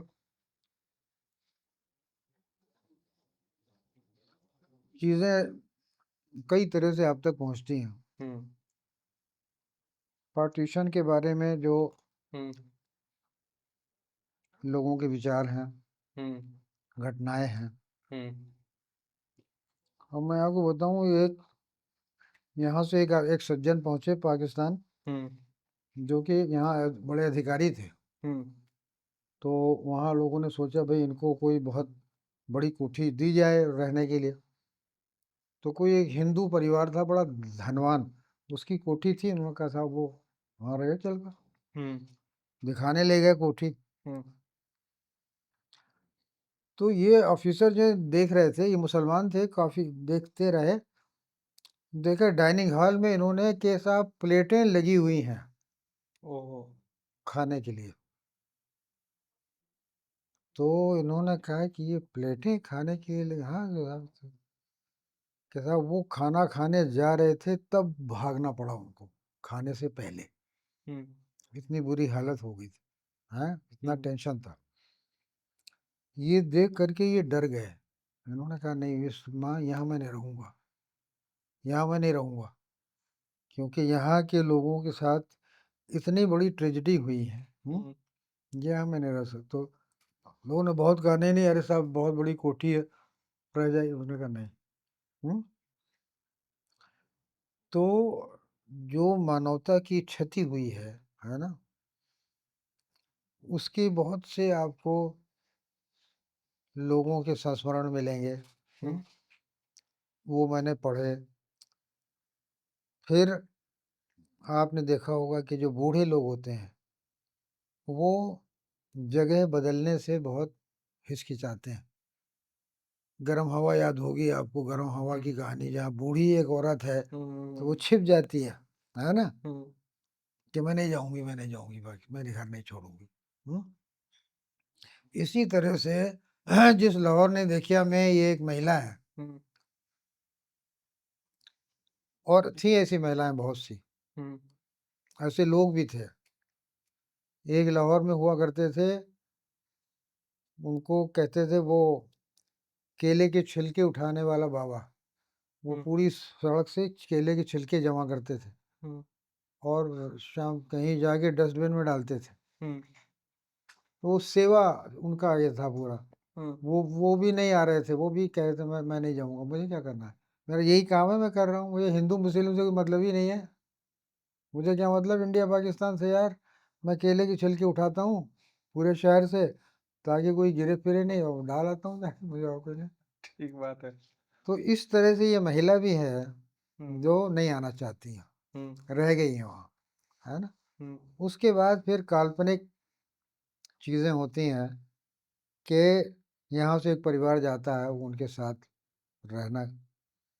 हम्म, और फिर ये देखो कि नाटक के सूत्र एक बन जाता है, तो फिर वो द्वंद्व विकसित होता रहता है। जैसे कि उन महिला के साथ ये परिवार का पहले द्वंद्व होता है, फिर एडजस्टमेंट हो जाता है ना, हम्म, क्योंकि दोनों सीधे साधे लोग हैं, उनको कोई हम्म, पॉलिटिक्स नहीं करनी। हम्म, जब एडजस्टमेंट हो जाता है तो विरोध दूसरी तरफ से आता हम्म, है ना, गुंडे गुंडे विरोध करते हैं। हम्म, फिर वो बढ़ता रहता है, हम्म, फिर उसमें मौलवी आके इंटरवीन करता हम्म, है ना। और मौलवी को दिखाया है कि वो एक रियल धार्मिक आदमी है, वो फ्रॉड टाइप का मरवा भी दिया फिर नहीं। लास्ट में उसको बाद में वो आपने। मर जाता है, हाँ, उसको मार देते हैं। हम्म, ये तो ये सीन रहा। तो ये आपको नहीं लगता हबीब तनवीर साहब ने इसको बहुत ही ज़्यादा फ़ेमस कर दिया, आपकी राइटिंग से भी? हाँ, क्यों नहीं, बिल्कुल। हबीब हुँ, तनवीर साहब ने बहुत बढ़िया शो किए इसके। हुँ। मतलब मेन स्ट्रीम में तो वही लेके आए इसको। बिल्कुल, हाँ, सही। लाहौर गए हो आप? हाँ, हाँ। एक मेरे को शेर याद आ रहा है कि नाटक लिखने के बाद बाद अच्छा, यही हिंदुस्तान के लोगों के साथ तो मैंने अपने भाषण यही में दिक्कत है सर। वो एक मैक्स मुलर है ना शायद, मैक्स मुलर ने भी हिंदुस्तान की हिस्ट्री लिखी और उसके बाद हिंदुस्तान आए वो। तो सर एक चीज मैं इसी को कनेक्ट करता हूँ कि एक शेर है या एक लाइन है कि लाहौर की बाजे तंग गलियां जो है वो इतनी तंग है कि सामने से एक औरत आ रही हो और इस साइड से एक मर्द जा रहा हो, तो हुँ, उनमें जो गुंजाइश जो बचती है आसपास में गुजरने की, वो सिर्फ निकाह की ही बचती हुँ। है। तो उस लाहौर में आप गए। मुश्ताक अहमद यूसुफ़ी। हाँ, हाँ। तो आप वहां गए, कैसा एक्सपीरियंस रहा फिर आपका? देखिए, लाहौर ही नहीं, हमारा पंजाब हम्म, और अमृतसर, लाहौर, हम्म, ये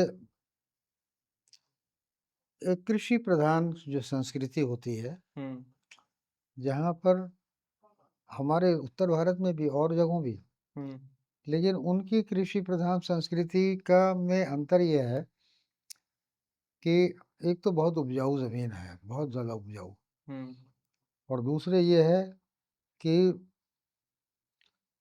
कुछ इतिहास ऐसा रहा कि वहाँ जो विदेशों से जो आक्रमण होते रहे वो उधर से ही हुए। हाँ, उसी साइड से आए थे। सिकंदर, एलेक्जेंडर द ग्रेट, पानी जो हम्म,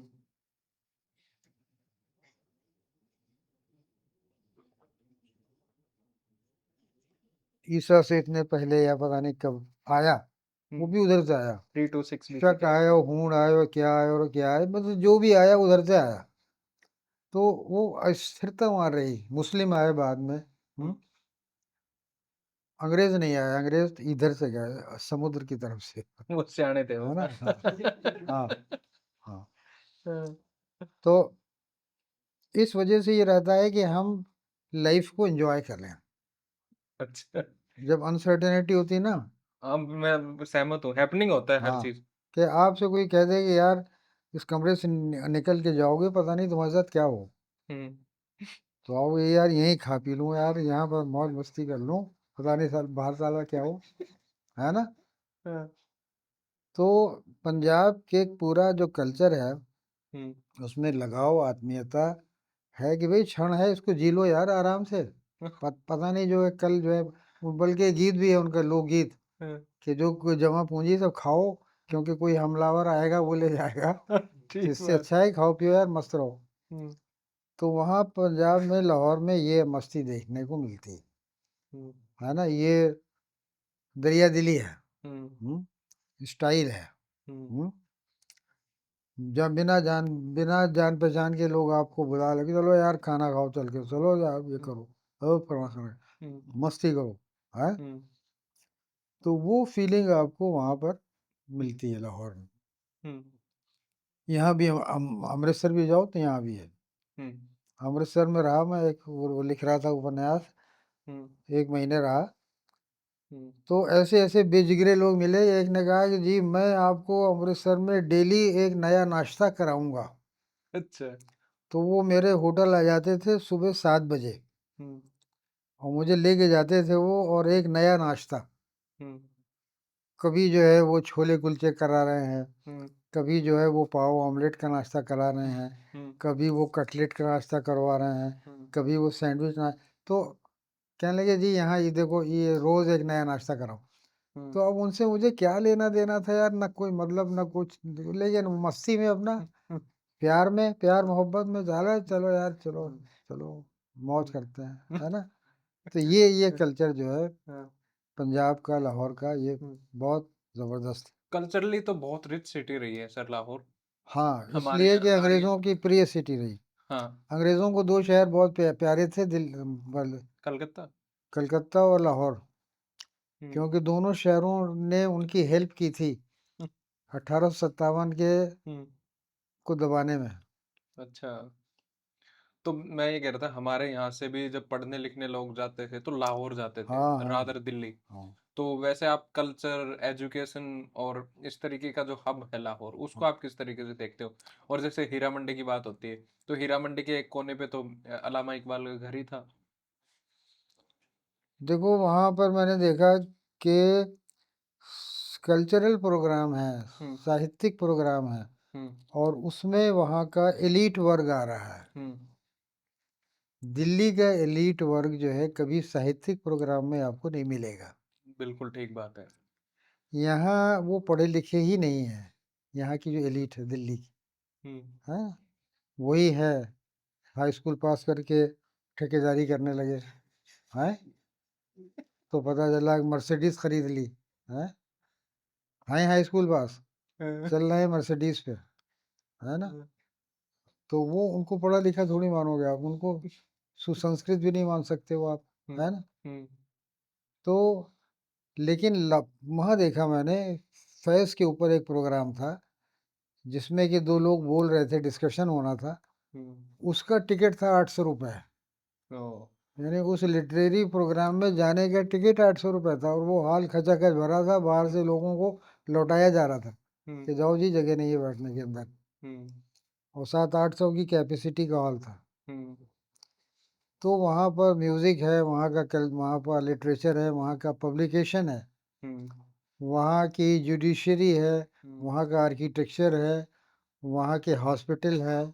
हुँ। गंगाराम जो हैं, आपने नाम सुना हाँ, सर होगा उनका, गंगाराम, वो बड़े आर्किटेक्ट बताते हाँ, हैं लाहौर को उनको। ज़बरदस्त आदमी थे वो लाहौर में। हुँ, तो लाहौर का पूरा जो इतिहास और कल्चर है वो हुँ, बहुत इनरिच है। और इसी हुँ, तरह हुँ। ये ट्विन सिटीज़ थी, अमृतसर और लाहौर हाँ, हाँ, ट्विन सिटी थी। ओके। सर आपको नहीं लगता जैसे आप आपने लाहौर नहीं देखा भी लिखा है, पार्टीशन जो है वो स्टिल अभी भी एक लिविंग मेमोरी है साइकोलॉजिकली हिंदुस्तान और पाकिस्तान में। इसको आप कैसे समझते हैं? या पार्टीशन पे बहुत हो लिया यार, अब बहुत हो लिया पार्टीशन पे काम भी इतना लिखा देखो जा मैंने तो चुका है। कहीं पोस्ट डाली है कि पार्टीशन के समय जो हमारे नेता थे उनके ऊपर केस चलना चाहिए, मुकदमा। बचेगा कौन फिर? हुँ? मुकदमा चलना चाहिए जो पार्टीशन में जिन्होंने अपने रोल को पूरा नहीं किया। जिन्ना सबसे पहले, नेहरू, पटेल, लियाकत अली खां, इन सब के ऊपर केस चले। एएमयू की है लियाकत। केस चलना चाहिए। हुँ, केस क्यों चले? कि आपने अपनी पब्लिक को बिना सोचे समझे कटवाने के लिए क्यों भेजा? आपको अगर पार्टीशन किया भी था आपने, तो ये आपकी ज़िम्मेदारी थी कि अगर कोई जाना चाहता हो तो उसको आप इधर से उधर से इधर सुरक्षित आप पहुँचाओ, क्योंकि आप स्टेट पावर है ना? हुँ, अगर आप ये नहीं कर सकते थे तो आपने लोगों से कहा क्यों कि इधर से उधर जाओ? आप कहते नहीं, कोई किसी को नहीं जाना इधर से उधर, हुँ, समझे? तो ये ज़िम्मेदारी निभाना इनका काम था, हुँ। जो इन्होंने निभाई नहीं। सर लाहौर 1947 आपके प्ले पे बन के तो तैयार हो गई लाहौर, है। हाँ, लाहौर 1947 बन के तैयार है हाँ, और अभी डेट उन्होंने अनाउंस की है, हुँ, तो 13 अगस्त शायद अनाउंस की है। हुँ, कर रिलीज़ करेंगे उस डेट के ऊपर। हुँ, तो और उसमें जो जुड़े हुए लोग हैं, हुँ, वो राजकुमार संतोषी हैं, बहुत हुँ, क्रिएटिव, बड़े जीनियस हुँ, डायरेक्टर हैं, इसमें कोई शक नहीं। हुँ, आमिर साहब तो हैं ही हैं, प्रोड्यूसर। प्रोड्यूसर हैं और वो भी प्रोडक्शन में भी यानी इंटरेस्ट लेते हैं, हुँ, ताकि स्क्रिप्ट में इंटरेस्ट लेते हैं, काम में प्रोडक्शन लेते में तो हैं, इंटरेस्ट है ना? लेगा ही सर प्रोड्यूसर, नहीं हाँ, तो गड़बड़ हो जाएगी। तो वो ज़रूरी है उनका। हाँ, तो उम्मीद क्या है, मुझे विश्वास है बड़ा अच्छा काम है। Sunny Deol main lead role में है। हाँ, हाँ, अब की बार थोड़ा-सा पॉजिटिव रोल है उनका, उनका उनका रोल उस है, तरफ से। फिर शबाना का है, हाँ, शबाना है। लेडी है। हुँ, हुँ। कैसा एक्सपीरियंस रहा सनी से मिलने का? सनी, आमिर इन सब से? वैसे देखिए, तो आप ऑलरेडी काम कर ही चुके आमिर हैं इनके साथ। साहब, सनी देओल बहुत सभ्य आदमी है, बहुत कल्चर्ड आदमी, बहुत मॉडेस्ट आदमी है। आप अगर मिलेंगे तो वो ऐसी मॉडेस्टी से मिलते हैं आपसे कि आपको लगता है कि ये तो पंजाब के किसान हैं, अच्छा। हाँ, बहुत लगता ही नहीं है कि ये सुपरस्टार है हमारा, लगता ही नहीं है। उनके अंदर आप उनको सेट के ऊपर कोई भी यानी बॉय भी अगर उनको नमस्ते करता है, हेलो करता है, गुड हुँ, मॉर्निंग सर करता है, तो जवाब देते हैं उसका, बाकायदा हुँ, जवाब देते हैं। हुँ, हुँ। किसी के से अपना कोई उनके अंदर जो है अहंकार या कोई ईगो नाम की ऐसी चीज़ नहीं देखी मैंने। अच्छा, बहुत भले आदमी, बहुत आप भले आदमी। आपसे बात हुई बातें हाँ, बात अब मुलाकात? सेट के ऊपर कोई बहुत लंबी-चौड़ी बात तो हो नहीं सकती। हुँ, लेकिन ये कि जो भी बात हुई उन्होंने बहुत कायदे से, बहुत अच्छे ढंग से बात की है, बहुत हुँ। अच्छा किया। और आमिर? आमिर तो बहुत जीनियस आदमी है, आमिर हुँ, तो जीनियस है। हुँ, और आमिर का ये है कि वो जहाँ भी जो बात कहते हैं वो इतनी सोच समझ के होती है और इतनी पुख्ता बात होती है, पक्की बात होती है हुँ। कि उसका विरोध करना आसान नहीं होता। हाँ, अच्छा।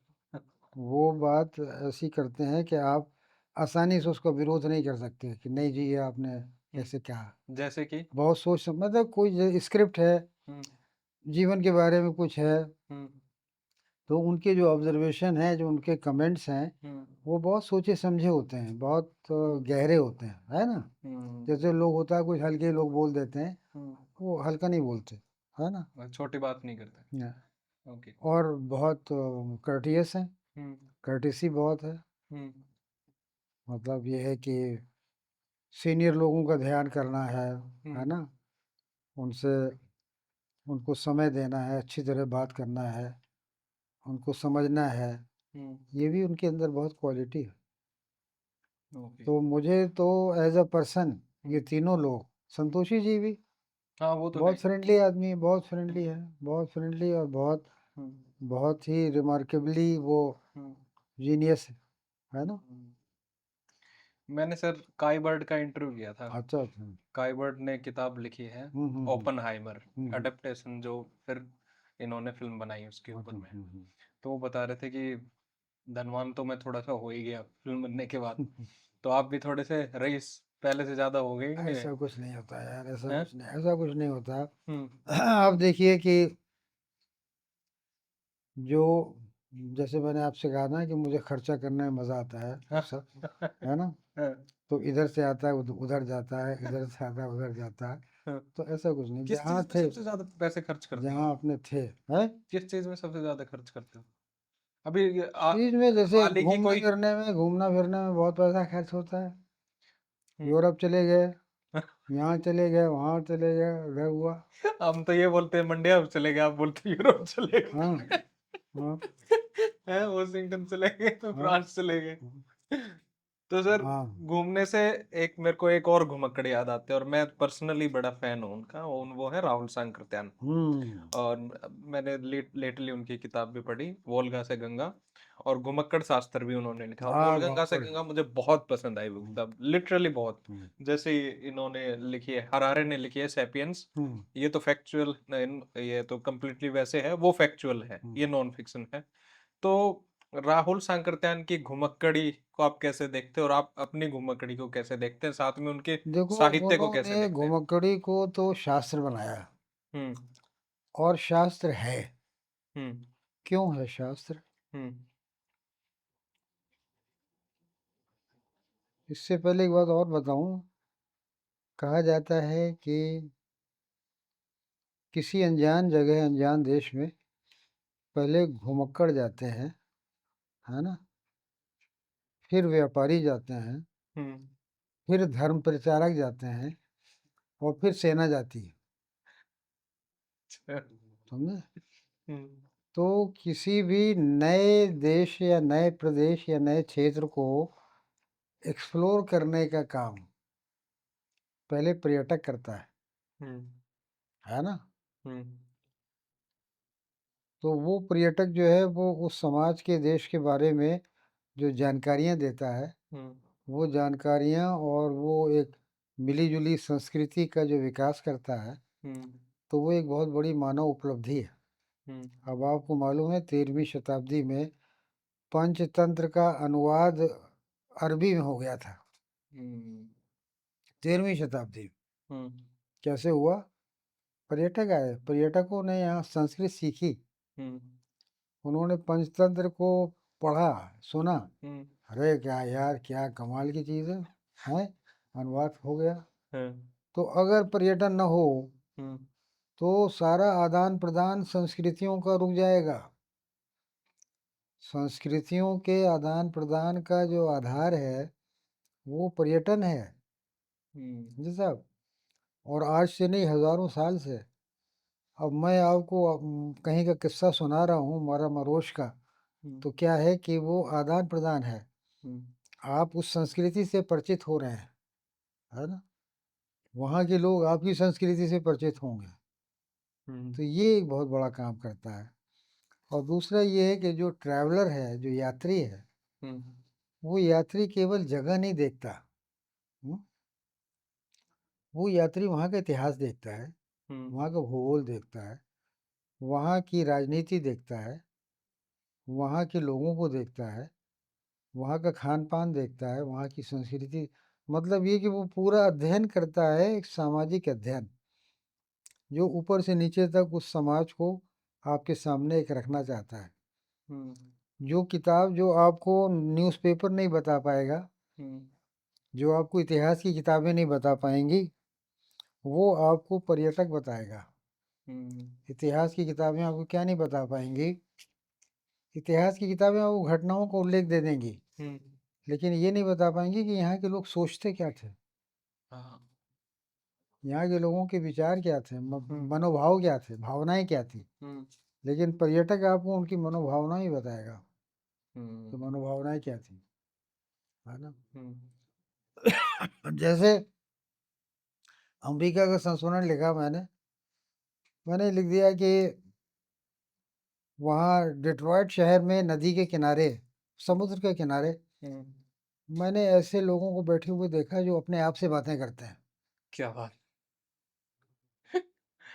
अपने आप से बातें करना कितनी बड़ी ट्रेजेडी है कि यार वो समाज में लोगों के ऐसे संबंध हैं कि आपको अपने आप से बात करनी पड़ती है ना? कि आपसे, या तो आपको विश्वास नहीं है दूसरे के ऊपर, हुँ, या दूसरा है नहीं, हुँ, या दूसरा आपकी बात को सुनेगा नहीं।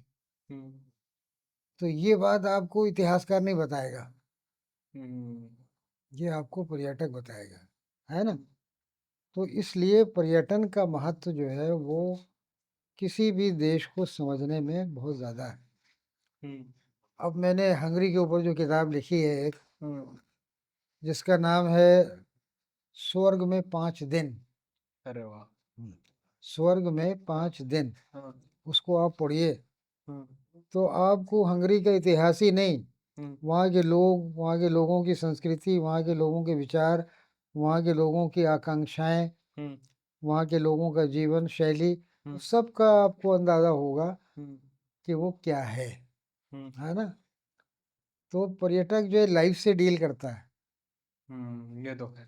पूरी लाइफ़ से। तो राहुल सांकृत्यान को आप कैसे देखते हैं?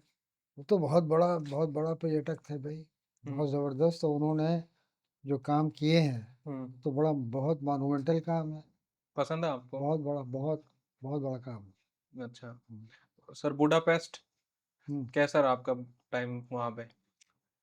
जैसे मैंने आपको किताब का नाम बताया कि 5 दिन स्वर्ग में 5 दिन, तो मैं मतलब वहाँ 1 5 साल साल रहा, हाँ, तो हर साल 1 दिन के बराबर था।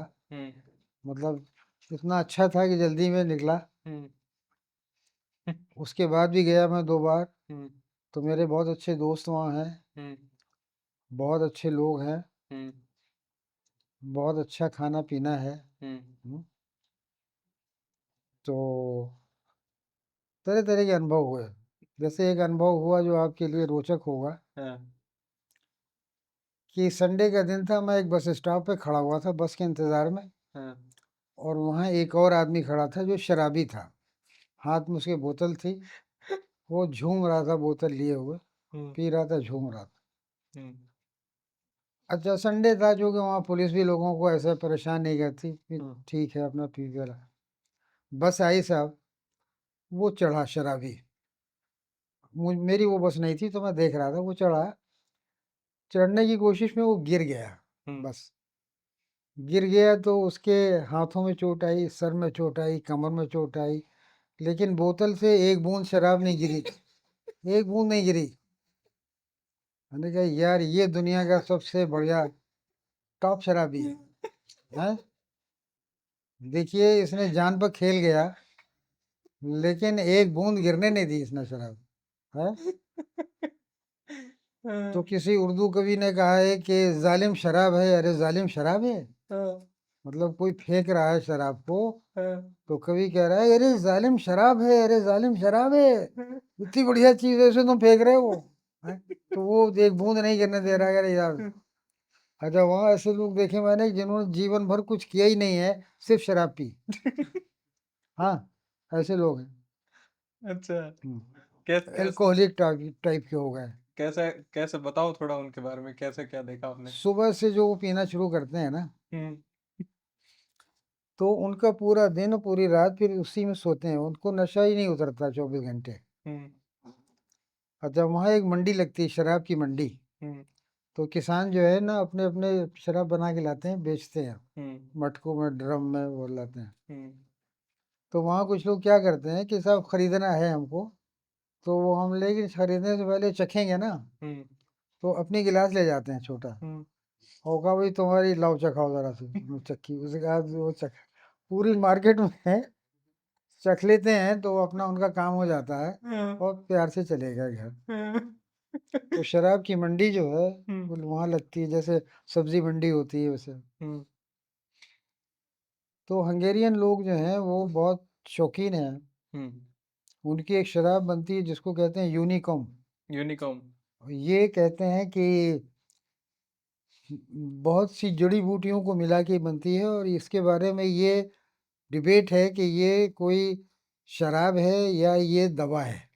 हुँ, दवा दवाई होती है दारू है ना, शराब एक तरीके से, हाँ, तो ये किसी सम्राट के लिए ये किसी डॉक्टर का नुस्खा था। हुँ, तो ये ठंड में, जाड़े में, गला बंद है आपका कोई भी है, उसके लिए इस्तेमाल करते हैं, लेकिन इसमें अल्कोहल की मात्रा भी होती है।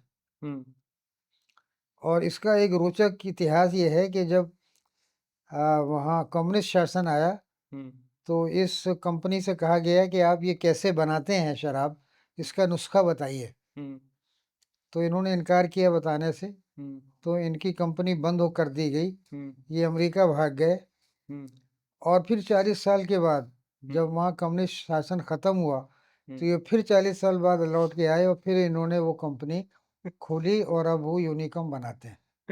क्या बात, क्या तो बात! ये देखिए। आपने टेस्ट तो करी होगी वो? हाँ, हाँ, कैसी लगी क्यों आपको? नहीं, वो तो जब दवा है तो फिर उसमें टेस्ट करने में कोई मजा आता है। 100 से ज़्यादा तरीके की तो आप टेस्ट कर ही चुके होंगे या 200? 200। आप बताओ, 100 से यू ज़्यादा यू तरीके की शराब तो आप टेस्ट कर चुके होंगे या 200? नहीं, 200 तो नहीं, मतलब ये कि हाँ, जहाँ जाते हैं हुँ, अपने देश में भी, जब मिज़ोरम गए, हाँ, मिज़ोरम में हमने किसी ने कहा वहाँ शो नाम के वो है। हाँ, तो एक टैक्सी ड्राइवर था, वो बैठे, बहुत से टैक्सी ड्राइवरों ने मना किया कि हम नहीं जानते शो कहाँ मिलती है। हुँ, एक पिए हुए बैठा था, शो पिए हुए बैठा था, उसने कहा मेरे साथ चलो, ले गया वो। और वो साले एक पहाड़ के नीचे एक झोपड़े में वो ले गया, और वहाँ जो दो औरतें बैठी हुई थीं वो इतने लंबे पाइप से हाँ, तम्बाकू पी रही थीं या पता नहीं गांजा पी रही थीं कि हाँ, फ्लेम बहुत ऊपर निकलता था। हाँ, और वो लाई शो हम लोगों के लिए, हुँ, तो काहे में लाई, पॉलीथीन की थैली में। हो, उसको देख करके लगा कि अब इसको पी के आदमी हाँ, घर पहुंच पाएगा नहीं, जिंदा पहुंच पाएगा कि नहीं। फिर मैंने ड्राइवर से कहा तुम पियो यार। तो ये जानते हुए कि गाड़ी वही चलाएगा और हमें वापस जाना। मैंने कहा यार लाइफ ही रिस्क है यार। हाँ, फिर? तो ड्राइवर को पिलाई, जब ड्राइवर ने देखा ये बच गया है, हुँ, बच गया है, हुँ, तो उन्होंने कहा कैसी होती है क्या है, हुँ, तो हल्की सी मैंने टेस्ट किया तो कोई मज़ा नहीं आया, हुँ। वो अच्छी नहीं थी। अच्छा, पसंद नहीं है आपको। वैसे सर आपने तो लिखा है ये और आपका सबसे फ़ेमस कोट है आज के युवाओं में ये, कि जहाँ जितनी शराब की दुकानें जितनी ज़्यादा होंगी, वहाँ के लोग उतने कल्चर्ड, सुसंस्कृत और सिविलाइज़्ड होंगे। हाँ, तो सारे ठेके खुलवा देते हैं हर जगह। देखो ऐसा है कि हमारे देश में हुँ, अनफॉर्च्यूनेटली हुँ, दुर्भाग्य से हुँ, बहुत सी चीज़ों के बारे में गलत से कॉन्सेप्ट हैं। हुँ, पहले नहीं थे, वैदिक पीरियड में नहीं थे, हुँ, उसके बाद नहीं थे। लेकिन अब पता नहीं कैसे क्या हुआ है हुँ, कि इन चीज़ों के बारे में लोगों के विचारों में बड़ी जड़ता आ गई। हुँ, बुरा होता है, ये खराब है, ऐसा ये है, ऐसा वो है, पाप है। हुँ, है ना? पाप वाप कुछ नहीं है ना? भई एक चीज़ है, ठीक है, आपको अगर नुकसान कर रही है, आप समाज को नुकसान कर रही है, हुँ, तो वो बुरी बात है, नहीं करना चाहिए। हुँ, लेकिन पूरी दुनिया में पूरी दुनिया में अगर लोग एक डिसिप्लिन के साथ पीते हैं, खाते हैं, हुँ, तो वो डिसिप्लिन आप क्यों नहीं मान लागू कर सकते अपने ऊपर? हुँ। तो डिसिप्लिन लागू नहीं करते इसलिए आप उसको बुरा कह रहे हो। करना आपको डिसिप्लिन लागू है अपने ऊपर। पर डिसिप्लिन को तोड़ने के लिए तो शराब पीनी होती है नहीं, सर। डिसिप्लिन को मानने के लिए। आपको पता नहीं? आपने कहा चिराग गोरखपुरी का एक शेर है हाँ, कि आए थे हँसते-खेलते, हुँ, मैख़ाने में फ़िराक। हुँ, आए थे हँसते-खेलते, हुँ, मैख़ाने में फ़िराक। पी ली शराब हमने तो संजीदा हो गए, हुँ, गंभीर हो गए। शराब पी के गंभीर हो गए। हुँ, तो आप ये देखो कि एक गालिब ने कहा है जिस तरह से कि दो गो लाख हो मुशाहिदा हक़ की गुफ्तगू, यानी सत्य से साक्षात्कार करने की चाहे जितनी बातचीत हो, हुँ। वो बनती ही नहीं है जब तक कि आपने कुछ पी ना ली हो। यानी सत्य से साक्षात्कार ही नहीं हो सकता आपका। समझ गया? तो ये सत्य से साक्षात्कार करना हुँ, ज़रूरी है आपके लिए। किस अच्छा, किस किस उम्र में आप लगे थे ये साक्षात्कार करने में सर? देखिए वही तो मैं जो बता रहा था आपसे कि जब मैं अलीगढ़ आया तो हुँ, वहाँ कैसे लोग थे, ऐसा माहौल था। हुँ, बहुत से गालिब के चाहने वाले थे, हुँ, है ना? मीर के चाहने वाले थे। हाँ, एक ऐसा माहौल था हुँ, जहाँ ये कोई टैबू नहीं था, मतलब ऐसा नहीं था हुँ, कि अब गुनाह है। हुँ, अब देखिए बहुत से लोग ये कहते हैं, ये धारणा है, भई कुछ धर्मों में शराब को मना किया गया। क्यों? इसलिए कि वो नशा होता है, आदमी अपने आप को काबू में नहीं रख पाता। तो असली चीज़ जो है वो नशा हुआ, शराब नहीं है, है ना? और नशा भी उतना नशा है कि जो आपको बेकाबू कर दे, वही खराब है ना। अगर फिराक की तरह से आप संजीदा हो रहे हो, है ना? तब तो वो नशा काम अपना नहीं कर रहा ना, हुँ, संजीदा कर रहा है आपको। हुँ, तो फिर क्या हुआ? फिर तो वो बात ही नहीं हो पाई पूरी। हुँ, तो कहने का ये मतलब है कि मैंने देखा वहाँ हंगरी में बुडापेस्ट में हुँ, विश्वविद्यालय के कैंपस के अंदर हुँ, बार है। अरे वाह! इधर क्लास हो रही है, यहाँ बार है।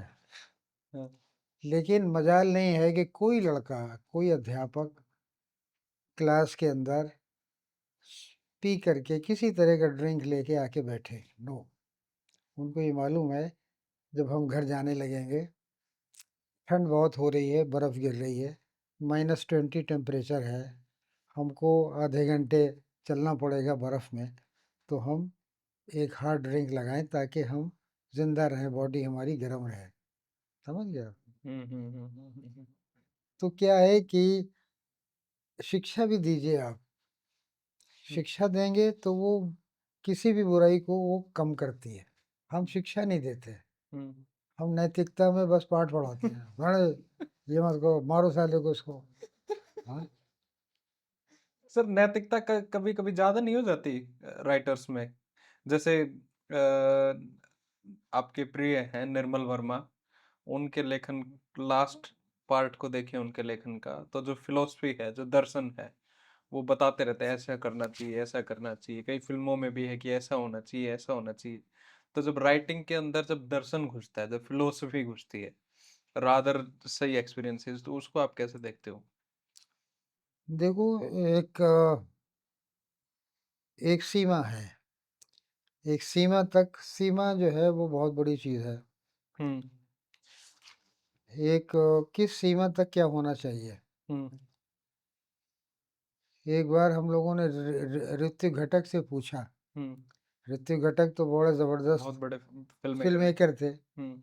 कि दादा ये बताओ कि जो आइडियोलॉजी है, विचारधारा है, हम्म। और जो कला है, उसका क्या संबंध होना चाहिए। तो उन्होंने कहा वही संबंध होना चाहिए कि जो नमक और दाल का है। हम्म। आइडियोलॉजी जो है वो नमक है, कला जो है वो दाल है। अगर नमक ज़्यादा हो जाएगा तो तुम दाल नहीं खा सकते हो, हम्म। अगर नमक कम हो जाएगा तो तुम दाल नहीं खा सकते हो। हम्म। तो आइडियोलॉजी जो है, हम्म। विचारधारा जो है, हम्म। विचार जो है, वो कला में इतना आए कि लोग उसको ग्रहण कर लें। हम्म। अगर निर्मल वर्मा या कोई लेखक इतनी विचारधारा डाल रहा है कि वो ग्रहण नहीं हो पा रही है, तो वो हम्म। बेकार है। हम्म। ग्रहण होना चाहिए, तब वो कला का हिस्सा बनेगी, है ना। ये बात। ओके। वैसे पॉलिटिक्स और आइडियोलॉजी को आप कैसे देखते हो, राइटर के तौर पे?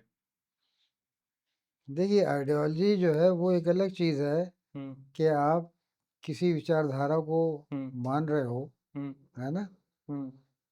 आपका जीवन दर्शन है। हम्म। पॉलिटिक्स तो ये लोकल जो मतलब हम्म। इलेक्शन लड़ने वाली चीज़ है। आपने भी लड़ा था ना चुनाव? हाँ, बचपन में लड़ा था। बचपन में बहुत सी गलतियां आदमी करता है। एक गलती ये भी सही। कितने, 50-60 वोटों से ही हार गए थे? हाँ, ओ तेरी, अगर जीत जाते और तो? वो हार, अरे बड़ा अच्छा, बड़ा बुरा हो जाता। देखो, मैं ये मानता हूँ कि जहाँ जो जो काम में मैं असफल हुआ या हम्म। मेरा किसी ने विरोध किया, मैं नहीं कर पाया, हम्म। उनसे मुझे बड़ा फायदा हुआ। अच्छा। अगर वो हो गए होते तो मुझे बहुत नुकसान होता। हम्म। तो ये रहा। अच्छा, ये था पूरा का पूरा। तो सर, कोई एक दो राइटर्स जिन्होंने आपको बहुत ज्यादा इन्फ्लुएंस किया हो, और या जिंदगी की ट्रेवल में कोई एक दो ऐसे कैरेक्टर, ऐसे लोग या कोई घटनाएं हुई हो जिनके ऊपर आपने फिर पूरी कहानियां लिखी हो? देखो, ऐसी घटनाएं तो बहुत हुई हैं हम्म। जिन पर कहानियां लिखी हैं। हम्म। अभी इसी अंक में हंस में आप देखोगे कहानी आई है, हम्म। वो भी एक उसी तरह की घटना पर है। हम्म। तो वो तो बहुत है। एक मेरी कहानी है भोजबाज पापा, वो भी वहीं की घटना हम्म। पर है। हम्म। तो ये तो काफी है। हम्म। और दूसरा ये है कि हिंदी में जो लेखकों ने मुझे प्रभावित किया, हम्म। रेणु, अच्छा, रेणु। ईश्वरनाथ रेणु। हाँ। एक कुछ राइटिंग जो है वो निर्मल वर्मा हम्म। की भी है, लेकिन शुरू के लेखन, बाद में तो वो फिलोसफी हो गई ज़्यादा, है ना। मुझे सर परिंदे बहुत पसंद है उनकी, हाँ, बहुत ही गजब कोई लगते हैं। दिन भी है उनको उपन्यास है, वो पढ़िए, वो हम्म। भी बहुत हाँ अच्छा। हाँ, वो प्राग वाला पूरा। हम्म। तो ये सब चीज़ें हैं बाहर। हम्म। और सबसे अच्छा है क्लासिक पढ़िए, आप क्लासिक्स को पढ़ना है। हम्म। चेखव को पढ़िए, गोर्की को, टॉल्स्टॉय को, हम्म। है ना, हम्म। यूरोपियन क्लासिक पीरियड को। हम्म। तो उससे बहुत सीखता है लेखक। हम्म। सीखने के लिए सबसे बढ़िया वही है। वॉर एंड पीस पढ़ी आपने? कौन सी? वॉर एंड पीस, टॉल्स्टॉय वाली। War and peace. War war war. War and peace, हम्म। टॉल्स्टॉय वाली। हम्म। तो बहुत बहुत मोटी है सर। क्लासिक। बहुत मोटी किताब है, 1500 पेज। और ये लाभ इनक्रेडिबल, वो तो और मोटी किताब है। तो मोटे से उससे हम्म। कोई बात नहीं है, इंटरेस्टिंग होना चाहिए। आप हम्म। कहते हैं कि जो उपन्यास है वो जीवन की विशद व्याख्या है। हम्म। तो जब जीवन की विशद व्याख्या होगी तो निश्चित रूप से उसमें तो आकार तो हम्म। किताब का होगा ही। ओके। आखिर में सर, हरियाणा के बारे में आपके कुछ एक्सपीरियंसेस हैं? गए हो हरियाणा कभी? या हरियाणवी आदमी या कोई हरियाणवी कुछ? अरे, हरियाणा के लोग बहुत ही इंटेलिजेंट होते हैं। एक आपको किस्सा बताऊंगा हरियाणा। और बहुत तो सहृदय होते हैं। मैं एक बार डीटीसी की बस में बैठा, हाँ, तो मेरे पास पूरे पैसे नहीं थे, 35 का टिकट लगता था। हम्म, तो मैंने सोचा यार जहाँ से 30 का लगता वहां से बैठेंगे, हम्म, तो पैदल चल के 5 पैसे का डिस्टेंस हम्म, लगता है। अब अगले स्टॉप से जो बैठे तो हम्म, हरियाणा का जाट कंडक्टर था। तो मैंने कहा कितना लगता है टिकट ITO का यहाँ से? कह रहा 35 पैसे लगेंगे। मैंने कहा 35? हम्म, तो 30 लगेंगे यार, मैं तो पैदल आया, इतना तो 5 पैसे हम्म, नहीं है मेरे पास। हम्म, तो कहने लगा तेरे पास 5 पैसे नहीं है? हाँ, मैंने कहा नहीं है यार, उसी तुम्हें तो पैदल चलता है इतना। कहने लगा चल बैठ जा। 30 पैसे भी नहीं लिए उसने। हम्म, कह चल बैठ जा। हम्म, जहाँ उतरना था ITO पर, उसने पहले खुद सिर निकाला, खिड़की से देखा कि चेकिंग वाले तो नहीं है। हाँ, जब देखा उसने नहीं है तो एक जा उतरा जा। हम्म, तो अब ये देखिए कि भाषा छोड़िए उसकी, हम्म, उसके अंदर जो भाव है मोहब्बत का, प्रेम का, हम्म, दूसरे की डिफिकल्टी समझ रहा है कि यार ये आदमी ऐसा है कि हम्म, जिसके 5 पैसे की प्रॉब्लम है, तो मैं 30 इससे ले लूंगा, हम्म, तो इसके लिए तो बहुत बड़ी रकम हो गई ना। हम्म, 30 ले लिए मैंने, हम्म, उसका 30 भी छोड़ दिए। अच्छा, तो अच्छा, हरियाणा के लोगों के अंदर जो है वो, हाँ, ये भाव, क्योंकि वो भी कल्चर उनका जो है ना वो हम्म, ग्रामीण है, हम्म, खेतिहर, खेती वाला कल्चर है। हम्म, बहुत बहुत गुण है। ओके। सर पूछना है किसी को, राहुल? आर्यन? हाँ, एक क्वेश्चन मैं पूछ लेता हूँ हाँ सर। भाई बताइए। सर जैसे हम यूनिवर्सिटीज देखते हैं, एएमयू देखते हैं, बीएचयू देखते हैं, और आपको फिर पूछना जैसे जेएनयू देखते हैं या फिर डीयू देखते हैं, तो एएमयू बीएचयू में मेरे को देखने को मिला कि वहाँ पे जैसे थियोलॉजी डिपार्टमेंट है, रिलीजन है, उसकी शिक्षा होती है। आपके वहाँ का जो आर्किटेक्चर है वहाँ पे उसका इन्फ्लुएंस दिखेगा आपको। बीएचयू में जैसे और नगाड़ा स्टाइल है, टेम्पल आर्किटेक्चर है, वहाँ पे दिखेगा आपको। और एक जैसे जेएनयू और डीयू, इनको पूरी तरीके से एक सेकुलर यूनिवर्सिटी बनाने की कोशिश की गई। यहाँ पे ना तो धर्म की शिक्षा दीक्षा होती है, ना आपको आर्किटेक्चर में कहीं दिखेगा। तो मतलब आपको क्या लगता है कि मतलब एक यूनिवर्सिटी में धार्मिक शिक्षा जरूरी है, या फिर एक सेकुलर होनी चाहिए यूनिवर्सिटी को? देखो आपको जवाब देता हूँ मैं एक घटना से। हमारे यहाँ जामिया में डिपार्टमेंट ऑफ इस्लामिक स्टडीज है। हम्म, तो हमारे डिपार्टमेंट जामिया में हम्म, मलेशिया से एक रिक्वेस्ट आई। वहाँ की एक संस्था ने कहा, इस्लामिक संस्था है, कि हम आपके साथ कोलैबोरेट करना चाहते हैं। हम्म, तो वाइस-चांसलर ने पूछा मीटिंग में, तो यहाँ हमारे इस्लामिक स्टडीज के हेड ने कहा कि देखिए हमारा काम यहाँ डिपार्टमेंट में इस्लाम का अध्ययन है, और उनका काम इस्लाम का प्रचार है। तो प्रचार और अध्ययन में बहुत फर्क है, तो हम उनके साथ काम नहीं कर सकते, है ना? तो धर्म का अगर अध्ययन हो रहा है, अध्ययन किया जा रहा है, तो अध्ययन का क्या मतलब है कि वो वैज्ञानिक अध्ययन होगा। उसका इतिहास क्या है, उसका प्रभाव क्या है, उसकी राजनीति क्या है ना? ये सब अध्ययन होगा। उसके तत्व क्या हैं, उसमें क्या क्या कैसा है। हम्म, तो एज अ सब्जेक्ट तो ठीक है, एज अ सब्जेक्ट आप पढ़ा रहे हैं, लेकिन उसमें अगर प्रचार है ना, उसमें अगर अवैज्ञानिक बातें हैं, है ना, धर्मांधता है, तो गलत है ये। और सर आप आइडियोलॉजी और जैसे रिलीजन में कैसे डिफरेंस करते हैं? कई बार ऐसा नहीं लगता कि आइडियोलॉजी बहुत ही एक्सट्रीमिस्ट हो गई, बहुत ही प्रताड़क टाइप हो गई, तो वो रिलीजन वाला वो रिजिड रूप ले लेती है?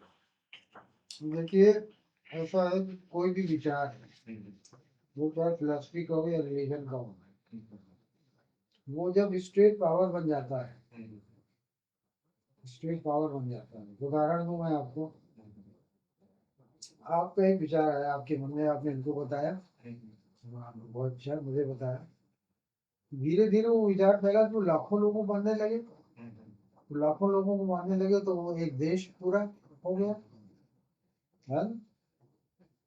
तो अब आपका विचार जो है क्या बन गया, पॉलिटिक्स में आ गया, कन्वर्ट हो गया।